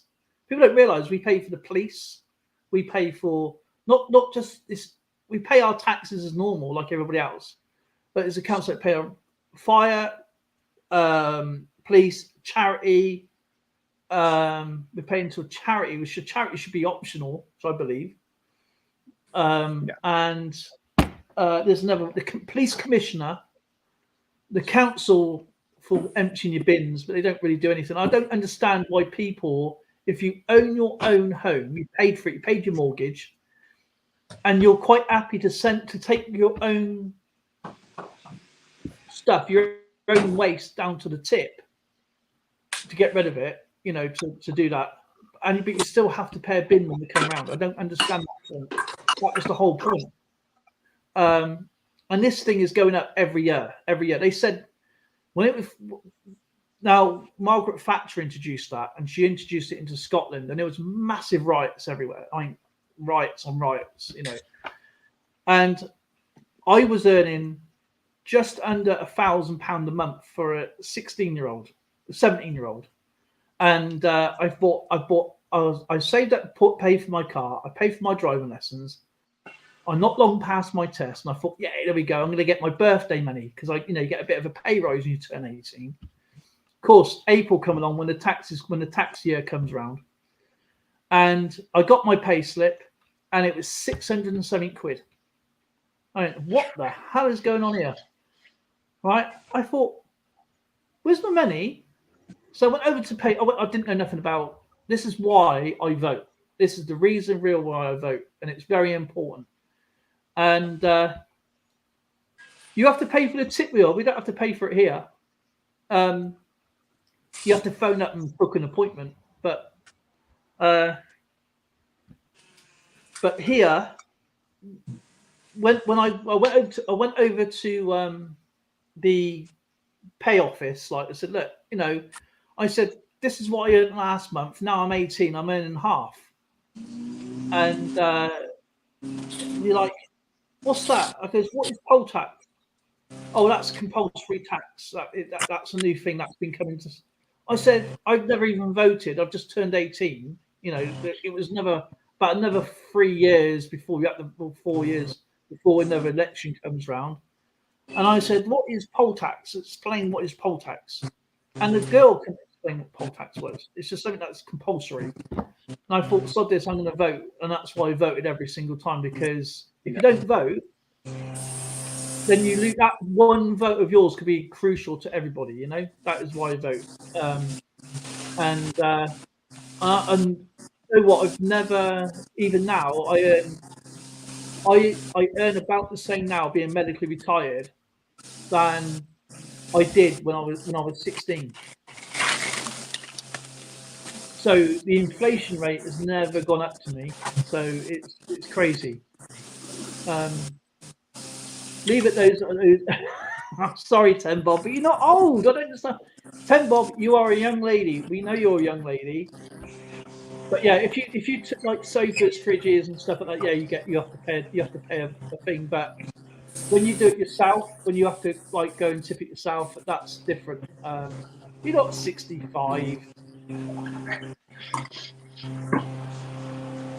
I'm just getting tired of being taxed on both ends. I mean, you get paid for you income tax, sales tax.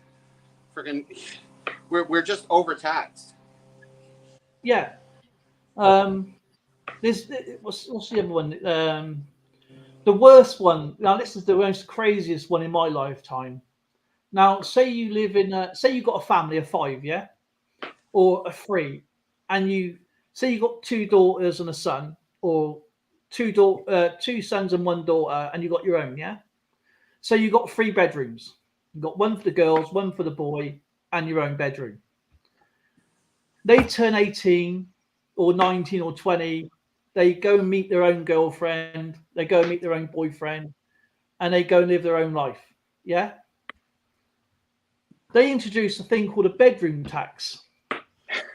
So if those bedrooms are empty, right, they will tax you on how many bedrooms are empty.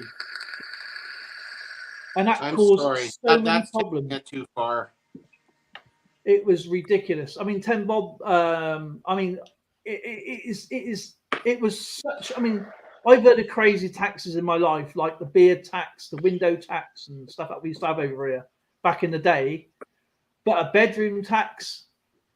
Why should you be taxed? If you, as I said, if you own your own home, why should you be taxed? How many bedrooms? It doesn't matter whether you've got 20 bedrooms available and you paid for your home. You shouldn't be taxed on empty bedrooms. What level of government did that come from?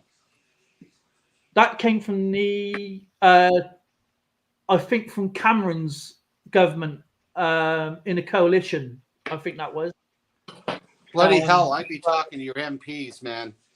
That would you know, I got to say, I couldn't understand it completely why the November 5th happened for Parliament when they start talking stuff like that. You know, a bedroom tax. That's crazy. Yeah, it's it is crazy.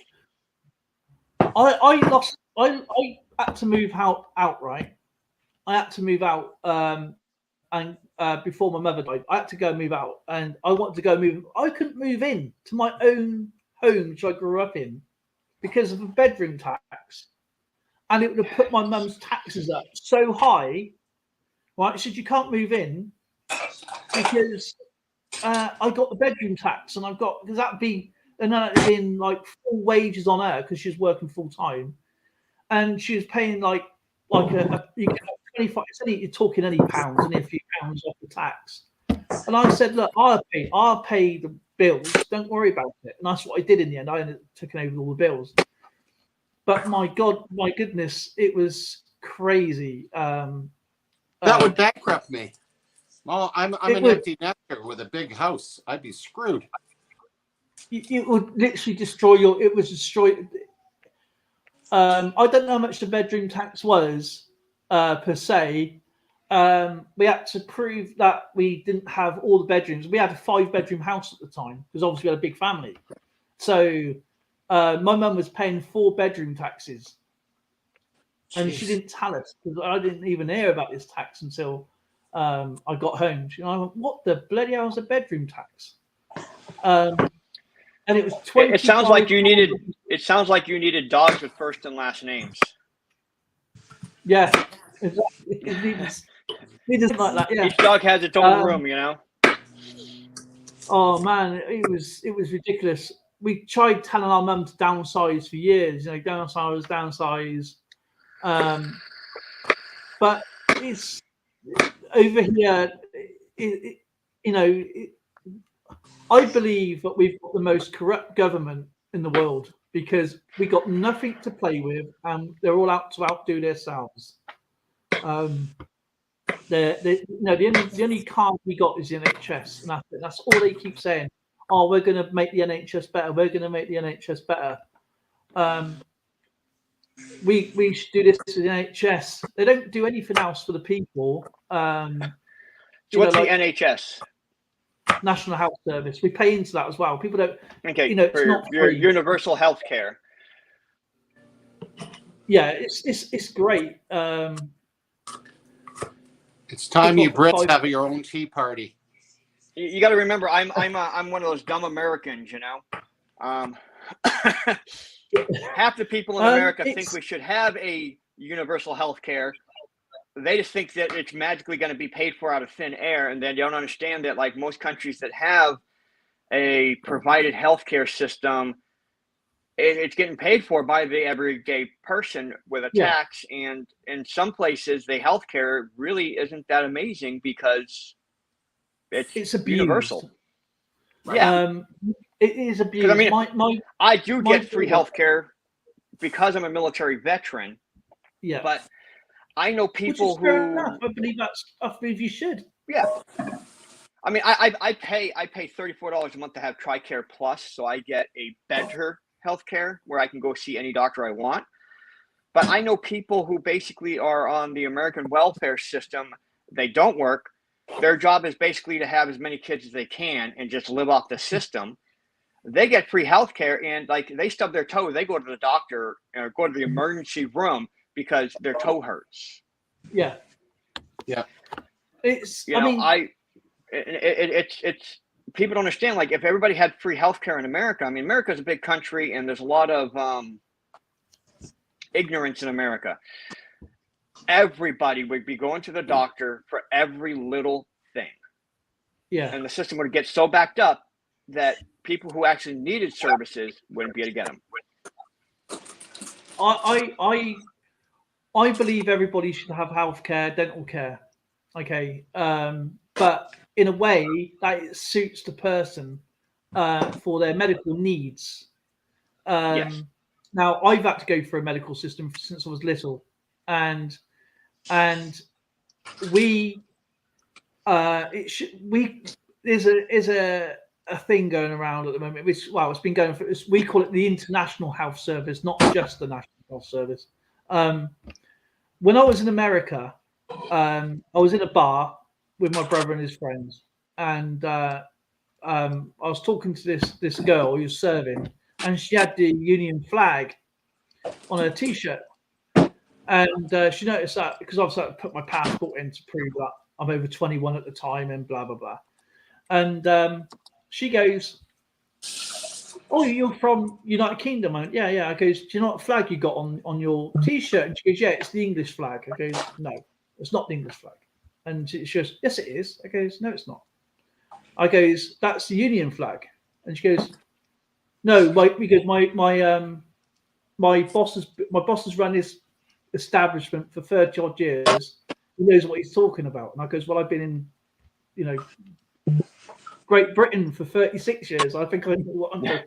And then she goes, "Oh, you've got a free health service, haven't you?" I said, "No."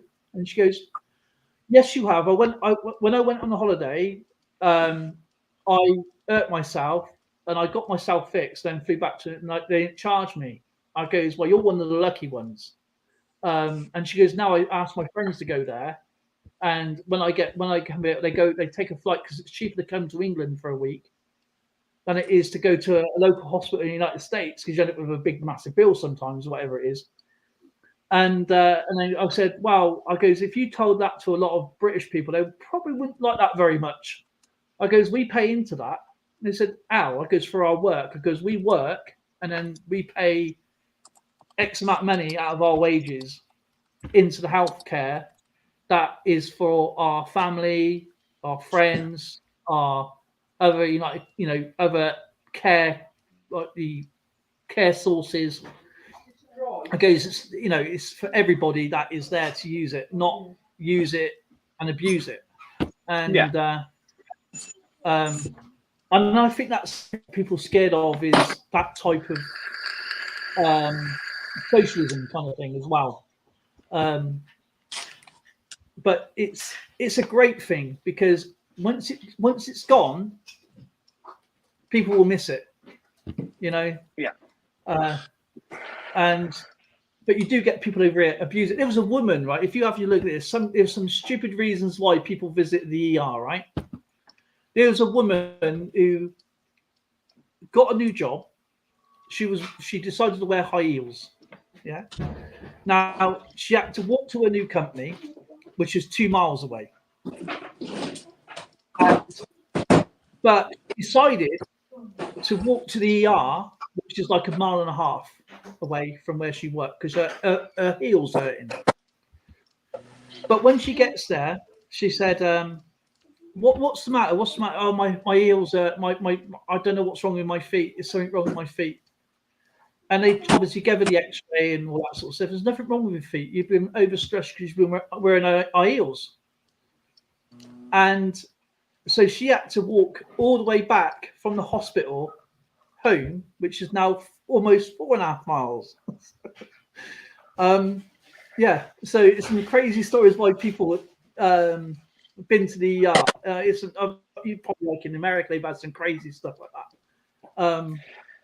In America, we get everything from, like, people who, like, oh, my hand hurts, even though there's nothing absolutely wrong with them one bit. They just want some drugs, to people who walk themselves into the hospital and, they say, well, what's wrong? And they're like, well, I got this nail stuck in my head because somebody shot him with a nail gun through the skull, and they're acting like it's no big deal. Yeah. Well, I'm going to add my 2 cents worth in, since the U.S. and Great Britain did such a wonderful job of I think the nurses and doctors healthcare systems. Canada, which is supposed to have this wonderful healthcare system, it takes you anywhere between 4 and 5 months to see your own family doctor. Yeah. Now, wow. if you go into the hospital, it had better be an emergency, because I took Tracy in the other day. Yeah. The emergency room was packed with foreigners. I hate to say it, there was no English going on in there at all. It was all foreigners, and it was packed to the gums. When you go in there, they're so overworked, understaffed. It's ridiculous. Everybody's bailing. I hear you yelling at me. Come on. Yeah, it's gotten to the point now where once you retire, yes, we have free healthcare, but if, say, for instance, you want an MRI, you're looking at 6 months. They get MRI done. Everything is extremely slow. Now, they say we don't have a 2-tiered health system. That's a lie. If I want to spend $1,000, I could get my wife in to have an MRI done next week. Yeah. Right. It is definitely 2-tiered up here, even though they won't admit it. Also, they give, say, for instance, for seniors. I got my seniors Blue Cross healthcare card. Useless. Doesn't cover anything. You have to go and you have to pay for the better Blue Cross in order to get coverage, because as you get older, you get more ailments. Yeah. So it's not as sweet as you might think up here in Canada. You have to pay through the nose if you want decent health care, and if you want the free stuff, you get all the inconveniences that come with it. It's ridiculous. Yeah, it's like having 10,000 advertisements for just 1 second of video, isn't it? Mm-hmm. In America, you have a couple different forms of health care. One of them is, you get, you're low income, so you get like free health care from the state, which is provided, of course, by the federal government, the money. And those people just, most of those people make appointments. I see a doctor pretty regularly, even though they have some kind of health issue or something like that. And they get taken care of in a fairly decent amount of time. You have the normal working class people who have to pay for their health insurance through their work. And then for them to go to the doctor because, hey, you know what? I haven't been feeling good for a few days. I should probably go see the doctor, get checked up. And they'll have a copay right off the bat of like $150 just to see that doctor, even though they have health insurance. And then you have the people who are, well, they got more money than brains. They have some incredible health insurance and they don't have a copay and they pretty much never need to go to the doctor. No. Well, we see people, don't we? Like Zoe likes watching the Real Housewives of all sorts, right? And these people got incredible insurances, and it's like, oh, I've just got to go to the doctors because I've dislocated my shoulder, and they have like scans straight away. It's like they got their own little private hospital, haven't it? And it's like, oh, there's nothing wrong there. You're fine, and oh, don't worry about it. Just pay when you can. But if that was the general public, they want that money. They take your house away. In the United States, if they have to. I blame the bureaucrats above. It's not the doctors itself; it's the bureaucrats. It's the greedy stakeholders, whatever you want to call it. You need to pay for that extra round of golf. Paula, nice to see you. Zoe, 10 Bob's leaving us. 10 Bob is an absolutely wonderful lady. She's been to the mill, and but yeah, my company paid for an operation for me. This is actually this is a true story, right? Now we got we got 3 private hospitals in Swindon, and we got Ridgeway, we got Savernake, and we've got one Shelbourne Centre at the hospital, main hospital. Now, because of my illness, they wanted me at the hospital. My doctor said if I have to have anything done, it has to be at the main hospital in the Shelbourne suite because my company was paying for it. I mean, they treated you like a king. They treated you like absolutely kings. I mean, the cups come in gold leaf cups and whatever, and stuff like that. The bed linen was, it felt like a king, to be honest. But anyway, gold leaf sandwiches, you know what I mean? But anyway, I had to have an ECG. Okay, I had to have 2 ECGs. One was for my specialist to make sure that he can give the go ahead for my treatment. And the other one was for the doctor that was going to do the operation on me, the private doctor. I get a phone call in the afternoon, even though I had done at the same time. I had 2 ECGs done at the same time, so they're mirrored. I get a phone call. I said, "Hi, Dale, this is Dr. so-and-so, whatever his name is." And he goes, "Oh, you need to go to the Ridgeway Hospital and get an ECG, please." I said, "Who are you? Why do I need an ECG when it's already been transferred over to my specialist?" He goes, "Oh, no, just in case you have it done at the Ridgeway and I'll be your surgeon." And I said, "No, I've already got a surgeon at the hospital. I need to be done at the Shelbourne suite." So I phoned up my company and I said, "Look, I've had 2 ECGs, which is fine. But this other doctor's phoned up and they want me to go to the Ridgeway." They said, "We're phone Bupa," because that's the company, that's like the private health company called Bupa. And they used to send me the invoice and I send the invoice to my company and then the company then does. And do you know how much that was for a half-hour ECG? I'm going to take a wild guess. I'm going to say probably £3,000. No, I'm going to say £500. It was just 600, about 660 quid, right? For me to be That's really wired not up bad, then. for 10 minutes on a machine, okay? They had to do 2, one for my main doctor and one for the surgery, okay? It wasn't quite that much. But the other one rang me up when they actually spoke to who this doctor was. They said, "Oh, I'm the backup doctor, so I need my ECG." You know what these private doctors do? They get people to call up patients for stuff they don't need to get their part of the pie. They do that every single day in America. I get a statement every single month from TRICARE on services I've had done and what it costs them to provide those services. I have gone to the doctor and had just regular checkups done, a yearly checkup to see just how everything's looking, do blood work and stuff like that. And they would pull like 3 vials of blood from me, and they would write on each vial what it was for, testosterone levels, thyroid levels, vitamin and mineral deficiency, stuff like that.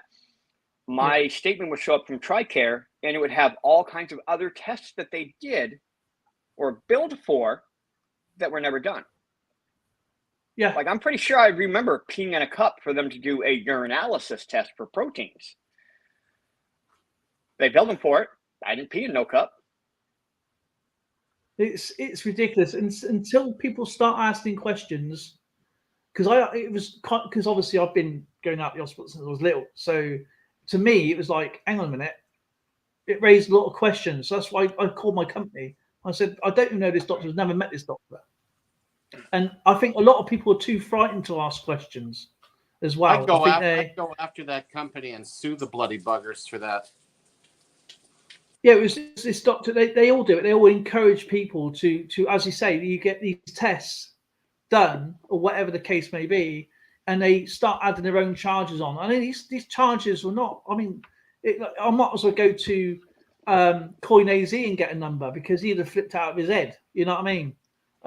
With these numbers, because I don't. If you actually boil it down, a lot of it is greed. Exactly.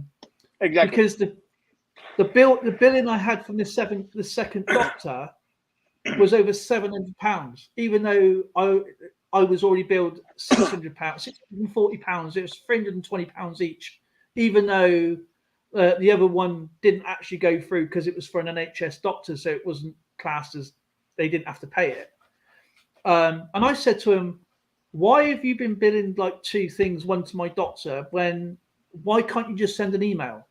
Surely an email is easy to do. It's done on the same day. Why do I have to have 2 rather than just do the one and send the results over?" And it's like, it doesn't work like that. Because no, you don't want it, because it can work like that. You just don't want it to work like that. That's the thing. And the guy from the Ridgeway Hospital was a friend of the doctor. Dr. Fogg, his name was, in fact. And he goes, "Well, it's just standard practice for other doctors to get in." I said, "No, that is just greedy, and I'll never go private. If I ever actually have something, I would. Privatization, I think, is such a wrong, because you don't really there's no set price list. You know what I mean? It's not like you can get a menu and say, right, for a knee surgery, it's going to cost this much. They're just going to slap a price on and that's it. You know what I mean? It's no actual real. I said, right, I want to find out what is the breakdown of this price in reality. And they won't do it. They just give you a number and that's it. It's like a bloody phone number half the time, I guess. You know what I mean? It's like, where those zeros come from? But yeah, I think our NHS does a wonderful job. They're under pressure. They are run, but there's no bed care anymore. From when I was a kid growing up all the way through today, it's rush, and there's no time for the bedside manner anymore. And that's something a lot of people's missing, isn't it? They want you in, out. It's nuts. But bring back the doctors to run the hospitals, not these bureaucrats, shirt and tie people come out, 20-year-olds coming out of college thinking that they can run something that is so complex, I should say. Well, I know, like when I had my spine surgery here, I had the anesthesiologist. Of course, they bill completely separately from the doctor and from the hospital. Well, he had an emergency call during my surgery that he had to go and deal with, so another anesthesiologist had to step into his place. They charged full price, like the full amount, for both anesthesiologists to be there, even though the second anesthesiologist was only there for about 12 minutes. But the insurance company won't even dispute the charge. They just pay it because, That's why. well, to them, it's too much effort to try to dispute it. And you know, even though it's, you know, we're talking $17,000 charge for the anesthesiologist. That's a hell of a pay packet for 12 minutes, isn't it? You know what I mean? I mean, I don't know what kind of money you make, but I mean, I don't make anything close to that. Well, if I earn 17 grand, it'd probably take me about 4 years probably to get that much. You know what I mean? Just be there for 12 minutes. But the problem is no one questions the charge.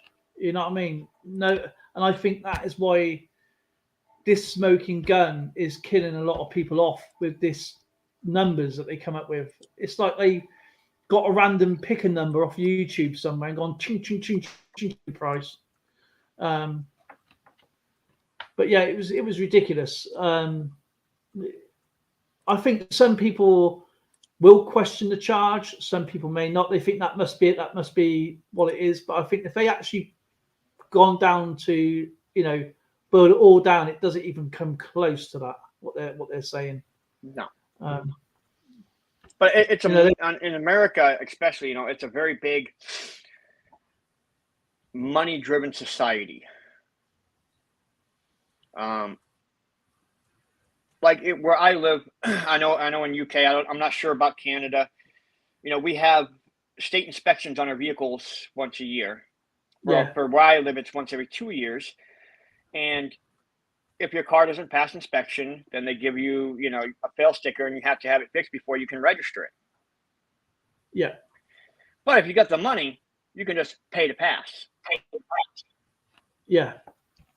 So it costs, you know, $12 to have it inspected. It fails because of whatever reason, doesn't really matter. For $400, they put a sticker on it, whether it passed or not. So we've had a similar sort of, they're clamping down on them, haven't they, over here now, where people pass. There was a thing that there was, I don't know, I can't remember the figures off. So there's like 60,000 cars, for argument. I know there's more than that. Say 60,000 cars on the road that needs the annual inspection. We call it an MOT, Ministry of Transport test. And 25% of them are passed correctly. Another 25% of that is they've not even gone through the system, and then the rest of them are by backstreet garages are doing them, and the car has not even been inspected properly. It is, you know, as Kim said, she get an itemized billing on hers. But yeah, it's a shame that we had our car inspected, didn't we? And it was suspension broken, wasn't it? And it was another garage who picked up on it, wasn't it? When we bought the car, it had a broken suspension spring, didn't it? And yet, from the actual company we bought it from, said it was passed. We heard this cracking, didn't we? Before where it was coming from, because we thought it might have been the bushes or whatever from the wishbone, and it was an actual cracked suspension spring, which should have been a failure instantly. And and it was what? It only had like 6 months MOT on it, didn't it, at the time? It said it went for a pass rate, which is a yearly pass. They said, no, we only do it for 6 months. I don't think they've done any kind of inspection personally. But anyway, it's fine now. Our car broke down on the 24th of December. We've only just really got it fixed, haven't we? Took us 7 times to go back to get it fixed. They still wouldn't do it. But yeah, these hospitals and garages. If you don't know if you don't know anything about cars, they will screw you. You know what I mean, that's the 2 things. If you don't know anything about vehicles,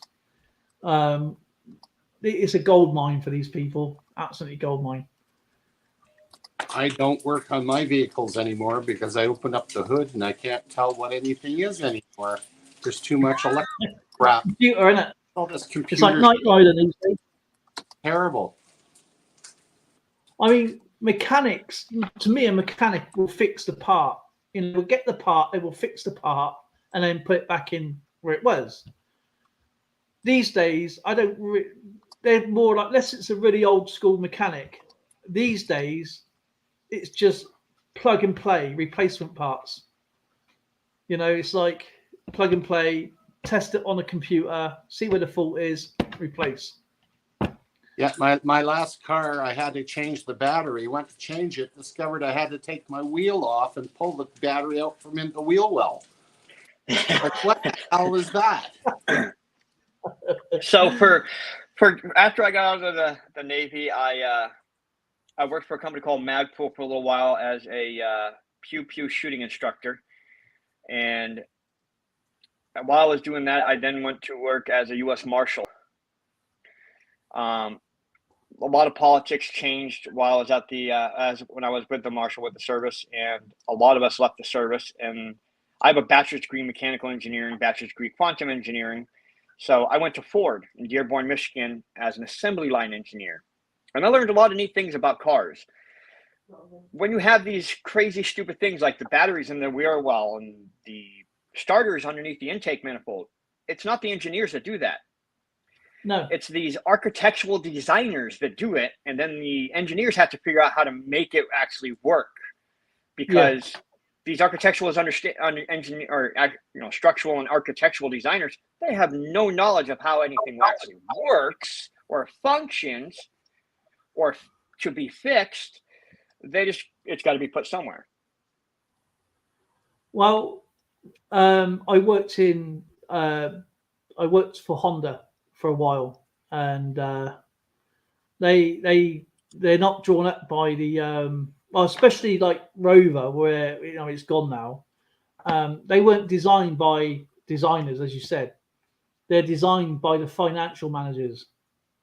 Yeah. And whatever cheap parts they can get in and fit it, just put it anywhere. Put it behind the back seat if it works. It works. You have to take the whole blinking carpets up just to change a light bulb these days. You know what I mean? It's ridiculous. They did that casting on me. I had to have an ultrasound. And I can see something over my gallbladder and pancreas, but it could be my ovary. I had to have a second ultrasound on the ovary. Went to a different facility. That's another thing as well. It depends what the technicians, like the nurse technicians and whatever, are told to do and what they're supposed to do. So they're following what the hierarchy is doing. And now what was I just lost my train of thought for a second there. Holy smokes. No, it doesn't matter that much, evidently. I'm sure it'll pop back. If it pops back, just let us know. I think Numismatic is trying to talk to us, but I think he's got us on mute. No, I'm not trying to talk. I'm sorry. I'm busy chefing. Oh, right, okay. Oh man, he's making us hungry, babe. He's chefing. He is chefing.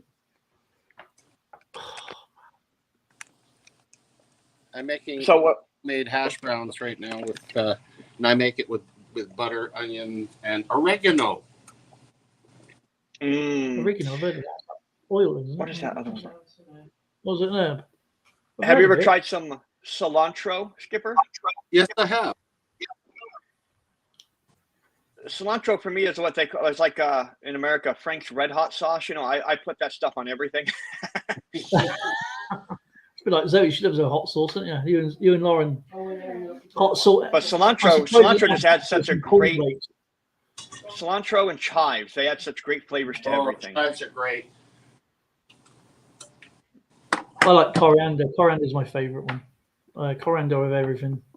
I don't know. You eat too much curry, don't you? I love curry. I can eat Yeah, hot curries. They say it's hot curry, but it's not that hot, really. I mean, like madrasses and vindaloos and stuff. Yeah. Vindaloos, it's like it's like hot vegetable soup to me. But people go, "Oh my god, this is so hot!" I'm thinking, man, I'll tell you what, the hottest thing for me I ever tasted, the most potent thing I ever tasted, when you lose your taste buds for a long time, like I did, and you couldn't taste anything. You can lick a battery, and you can lick a window, and you can lick a carpet, and it tastes the same. And when you get your taste buds back, and I ate a banana, and it was the most strongest tasting thing I've ever had. Because it was the first thing I ate. Man, that was the nicest banana I've ever since never tasted like that. Peas, I had some peas, and they were really strong tasting. I think you get accustomed to food tastes and stuff, but peas, man, they are strong when you don't have your taste buds. I never used to like onion. I love onion. More onion, the better. Universal. So I've smoked for 20 years. I smoked cigarettes, and then I quit, and now I currently use a vape. It's my crutch. It's been my crutch for about 12 years now. But going from smoking to not smoking, everything, just the taste and flavors of things changed so much. I can understand what you're talking about, going from losing your taste buds to having your taste buds back. It's amazing the way things tasted after I stopped smoking. The 22 years I served, I smoked, by the time I finished, I was smoking 3 packs of export green a day. Yeah. See, I smoked a pack of Newport menthols a day, and that was it at my highest. Now, I was 175 pounds. My doctor looked at me and says, "You got black lung. You're going to be dead in 2 years. You got to quit now." So I quit, and that was 100 pounds ago. And my taste buds are really good, and I'm healthy. From what my doctor says, my lungs are as healthy as anything, just about like someone that's never smoked. Well, that's good. That's really good. That is really good. I mean, the thing is, though, the liver is really good for recovery. To a certain extent, obviously, but it's, to be honest, Skipper, that is really good news that you've got a much healthier lung than I have. And I never smoked. Yeah, we used to run and then just hack it out. Man, my mum and dad smoked, but I couldn't do it. My brother, one of my brothers smokes, but he don't smoke anymore. He gave up. But not as service anymore as it used to be. I'll tell you what, though, if you ever want something hot, like really hot, go online and order a Carolina Reaper. Oh no. Oh, the guy who developed those, it's a genetically modified pepper. He breeds peppers from other peppers and does certain little things to them to they are, but he can make them. He does them where this thing. I mean, it is astronomically mind-blowing hot, but it tastes good. What is that? A lot of 3 million Scoville or some bloody thing. His newest one is 6.2 million Scoville. That's insane. Wow. He does a Trinidad scorpion pepper, but he does one that's called a chocolate Trinidad scorpion pepper. Cool. It's around 1.7 million Scoville, but it really does have a dark chocolate kind of bitter taste to it. Right. Of course, you're going to be crying while you're eating it because it's that freaking hot. But it actually has flavor, and a lot of things that people, a lot of things people eat that they're like, man, this is so hot. You taste it and it's like, yeah, it's hot, but it tastes like garbage. You know, it doesn't taste good. There's no good flavor there. It's just nasty. Just burns. Just burns. That's all there is to it. Yeah. I'm a big fan of habaneros because because they taste great. I think that's what it is. A ghost pepper is a hybridized habanero pepper, but it doesn't have a good flavor. Ghost peppers to me taste horrible. They're bland. They very bland. And they taste artificial. They don't taste like they have any real natural sweetness to them or bitterness to them. They just taste, bland and artificial. Where habaneros have a very sweet, florally taste to them, even though they're really hot. I think that's what I mean when people try these challenges. Now, I did a challenge, right? But it's a blip. I think what it is, it's so oversold that you get the heat, but it only lasts for like a minute. Once you get over that minute, it just, there's nothing. Oh yeah, I love watching hot ones. Potato. I did the all sorts of. It's just like you just eat it. It's like the only one I didn't like, but it was nice. It wasn't that hot. Was jalapeno. It was just gooey and horrible. It was hot, but it wasn't that hot. It wasn't like what I was expecting. I think a lot of it is mind over matter as well. If you got that psychological build, oh man, this must be really hot, but then you've got a high tolerance. Yeah. It's like, it is mind over matter. You think, wow, okay, this is going to burn for say a good horrible 20 minutes and it's going to simmer down later on.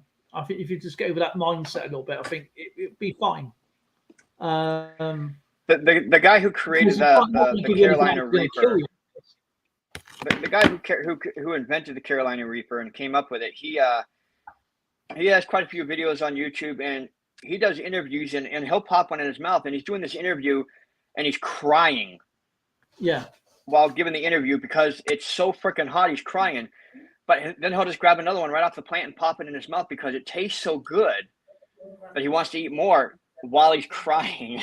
I think that's the thing, though. I mean, you are going to get a reaction. You are going to get your nervous system. Your body is going to react no matter what. Your body is going to react because it's something that is not natural to your body. Yeah.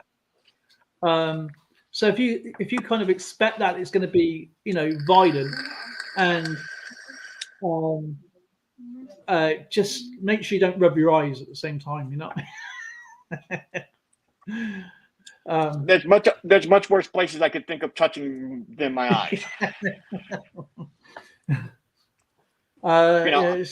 My parents were smart. They taught me to wash my hands before I go to the bathroom. Very smart parents. Whoa! I know where I know where my willie's been. It's my hands I'm worried about. I don't walk around, rubbing my willie on doorknobs and handrails and everything else. Yeah. That's good news. So when I come to Missouri, then I'm all right. It's too bad it took a pandemic to teach modern kids that washing your hands is important. Yeah, I remember we was talking about the other day. We used to just like, got to wash your hands before meals, got to wash your hands after meals, got to wash your hands when you get up. Wash your hands and face. You get whatever. Hey Tracy, how are you doing? I'm doing good. How are you? I'm doing well, thank you. It's good to see you. I'm glad you're on your feet. So that's good news. Thank you. Thank you very much. It was a bit rough. But You've been through hell last week, haven't you? there's worse things. There's a lot worse that you can go through. You had such a great day as well, then that happened. That's true. No. Wasn't I couldn't figure out what was going on first, but at least they figured it out quickly. Thank goodness. Yeah. But Zoe's sending her love, by the way. I'm sorry. We all send our love to you. Zoe's in the chat. She said send her love to you as well. So Oh, thank you so much. That is really sweet. Yeah, I feel a lot better. What is- Back up, ready to feed the masses. yeah. Well, I got to shoot off here anyway, so I've got things to do. I got I got to do catch up with some comments. I got to catch up with Neil's thing. I got to sort out some postage for Monday, well, over next week. So that's going to take me a couple of days to sort that out. Because Skipper's got some comics coming. There's other people's got some comics coming, some cards, and some coins and stuff. And it's it's actually way past dinner time as well. So you're actually making me hungry. And Oh, so yeah, it's quarter past. It's just gone 5:15 here now. So yeah. I don't even know what time it is here anymore. I was about to do that. I thought you were going to give me some It'd be food. about 10.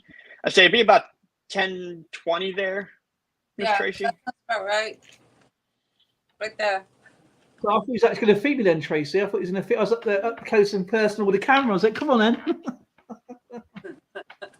No, I was checking the oven. Okay, how are you doing out there? Oh, they're almost gone. Aw. Hey guys, Dale, take care.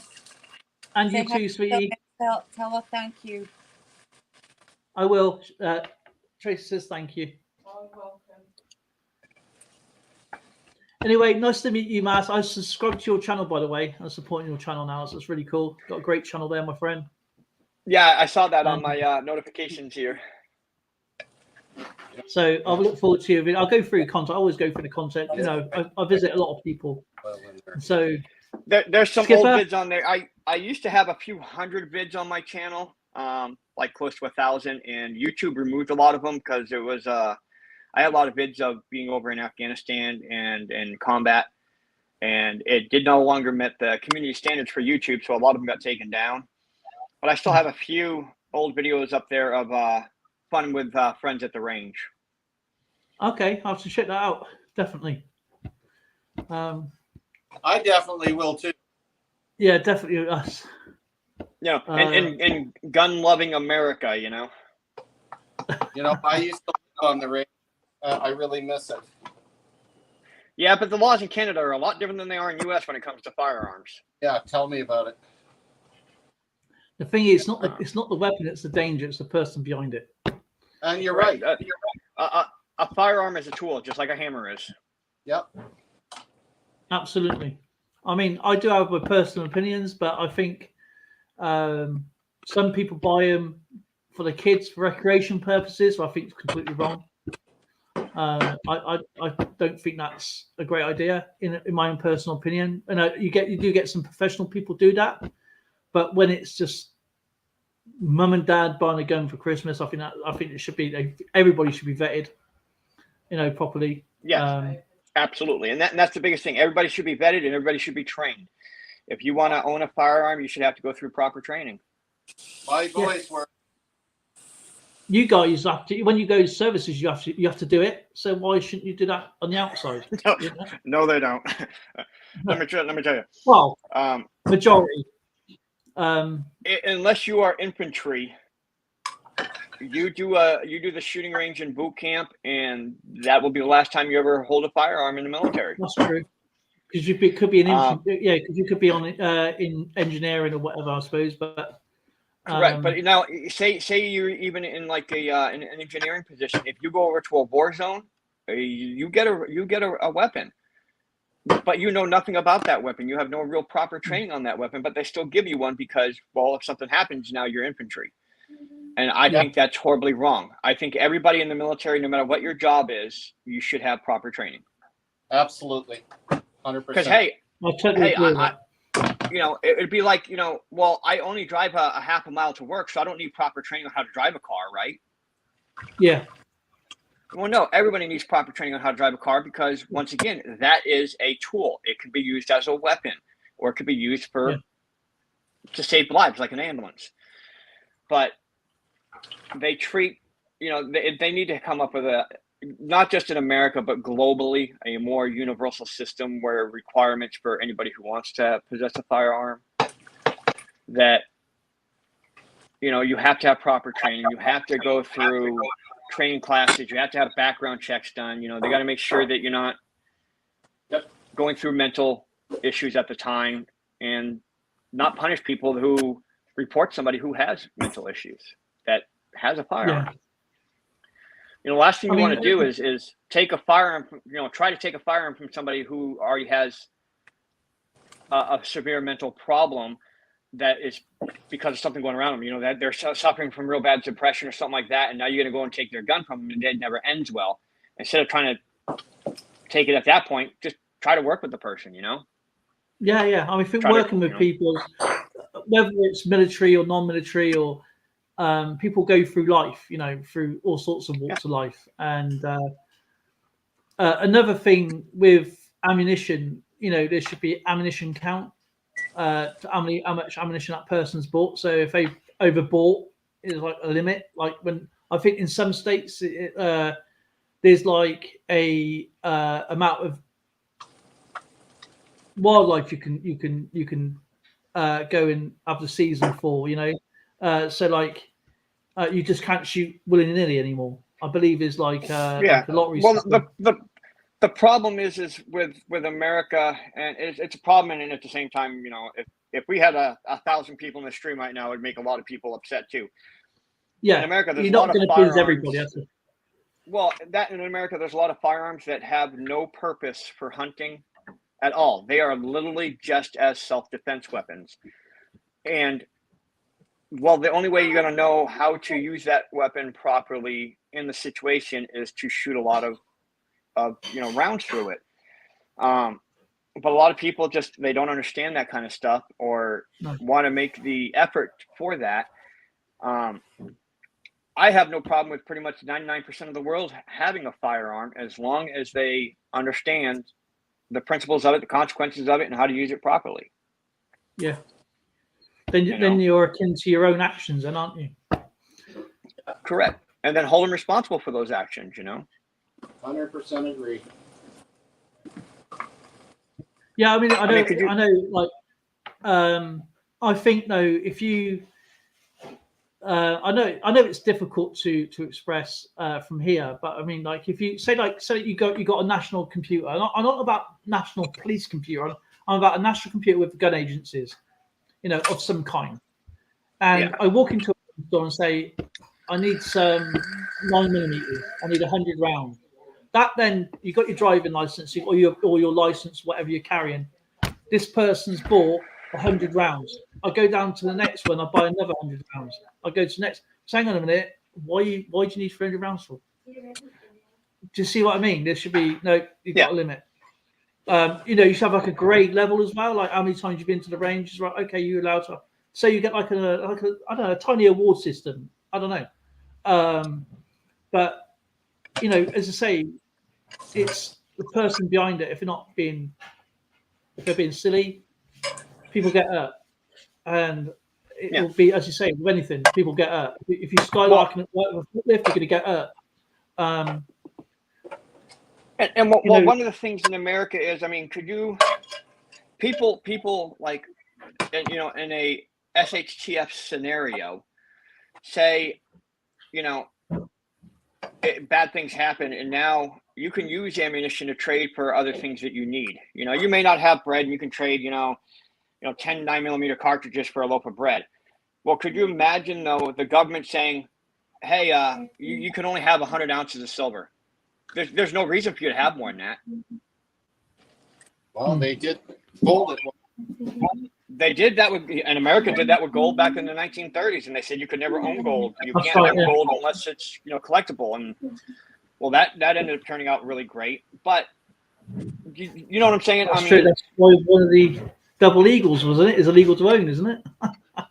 The 1933 was, the St. Gaudens double eagle, and it was a gorgeous coin too. And there's a few known out there do exist, and they go for big money, but millions. people stockpile certain things. I mean, could you imagine going to the store and buying, say, 10 cans of chicken noodle soup, and they go, "Oh, no, you can't buy 10 cans. You only need 5." Oh yeah, I get the principle, but I'm talking about when you say you're new to buying and owning a gun, and you just literally, you're 18 years old, you buy a gun, and you say, "Well, where'd you go? What's your range? Where'd you go?" "Oh, I don't. I just want to keep the ammunition," because obviously it's got a date code on it. So he's like, "Well, okay." And see, I have no problem with people having 1 million rounds of ammunition as long as there's an accountability for it. Yeah. Make it so that, and I have no problem where, hey, let a government agency be able to go randomly and audit a private person to say, do you still have that 1 million rounds of ammunition? Oh, you only have 900,000. All right, where's that 100,000 rounds at? Oh, you sold it. Okay, well, where's your bill of sales? Where's your receipts? Where's your records at? I have no problem with a law or an agency doing that as long as the agency's not corrupt, of course. But just to keep everything in check, because they do it with cars in America. Oh, you're going to buy a car, you're going to sell a car. I was trying to get at. They do it with cars. They do it with cars. I mean, I know it's a sore subject. I don't really want to upset anybody, but I believe that the first thing is safety. Safety, because if you got say your police turns up at your door and you're like, "Oh my God, what are you here?" If you got nothing to hide, it shouldn't be a problem. Especially if it comes. You see what I'm saying? So you can sleep safe at night, like you are doing everything correctly. But if you I don't want you to come in. I don't know where those 100,000 rounds go on. I haven't got a clue. That's going to raise flags. Correct. I must have used them in a field somewhere, and I don't know. It's a sort of subject. You can't please everybody, unfortunately. And but yeah, it's over here. It's you can't. We do have guns over here. We have obviously we've got a range just down the road, not far. Well, I know, and I know in the UK, they're farmers and stuff like that have shotguns or rifles, whatever, hunting stuff, but yeah, I know in like England, there's not private individuals don't really own handguns. And I can understand that, but at the same time, well, most people don't understand. Other countries are not like America in any way, shape, or form. What would happen if you went on national TV right now and talked bad about the Queen? If I talk, well, I'll tell you something. The Queen herself she's actually down to earth person. She had somebody go at her in the House of Commons. Was it last year?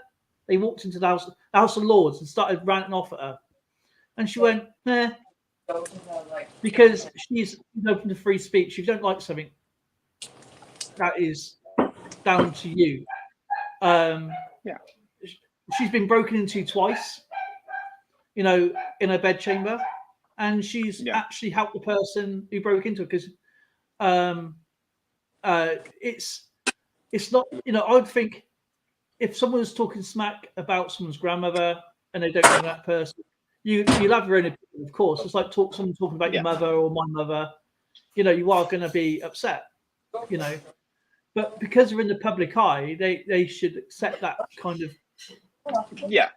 But what I'm saying though is, in most countries you can't talk bad about the leaders of that country without having severe consequences. In America, because the way that our Constitution in our country was formed and all that kind of BS, we have liberties here that people here assume every other country on the planet has. People think every other country on the planet has freedom of speech, and every other country can just buy machine guns, and they don't understand that. Like it's not like that. Yeah. North Korea. If you don't cry properly in North Korea, you go and get executed. Yeah, or go to a labor camp for the rest of your life. And the thing is with North Korea, when you go there, you have a guide. That guide is being spied on. That spy is being spied on, and that spy is being spied on. It was a bit like, I don't know, Germany or Russia back in the day. Papers, please. You had the I can't remember what they're blinking called now, but you had the KGB spying on the KGB, spying on the KGB. It was, and yet if you spoke out about that person because they didn't trust you because you spoke out, you was going to get executed as well. So, and it was like that during World War II with the Nazis. They had the SS to spy on the Nazis. Yeah, but it's a crazy world. It's a crazy world we live in, right now. But it's been other crazier times than that since the dawn of time. I mean, look at Julius Caesar going back in the Roman times, and the Senate, they weren't trusted, and many other emperors. It's nuts. But anyway, I'm gonna have to love and leave all of you guys. Thank you for having me up, Numerous Maniacs, Skipper. Nice to meet you, Master. I don't know your name. So I guess that's ending the stream then, because without you, Yaki Doodle, I don't have. That's all right though, because I gotta get going too. I got some stuff I gotta take care of today with my hard workers here. Thank you for coming in, everybody. It's been great. Yeah, I know absolutely. I'm kind of preoccupied. Almost 3 hours, man. That's been awesome. I heard everything that was said. It was great. EAC and Polar Bear. Take care, and I'll see you tomorrow. Or not tomorrow, Monday. What day is? That's right, Monday. I don't know. Well, See you Monday. Well, Skipper, if you're on Who's Your Stacking tonight for the bingo, I'll be there. That's a good idea. I should go. Oh visit. yeah, just stack it. Actually, I must catch up with him. Actually, I've got my numbers ready. All right, guys. Anyway, all right. You guys enjoy the rest of your days. You bet. Take care, Skipper. You take care, my friend. Bye. All right, bye.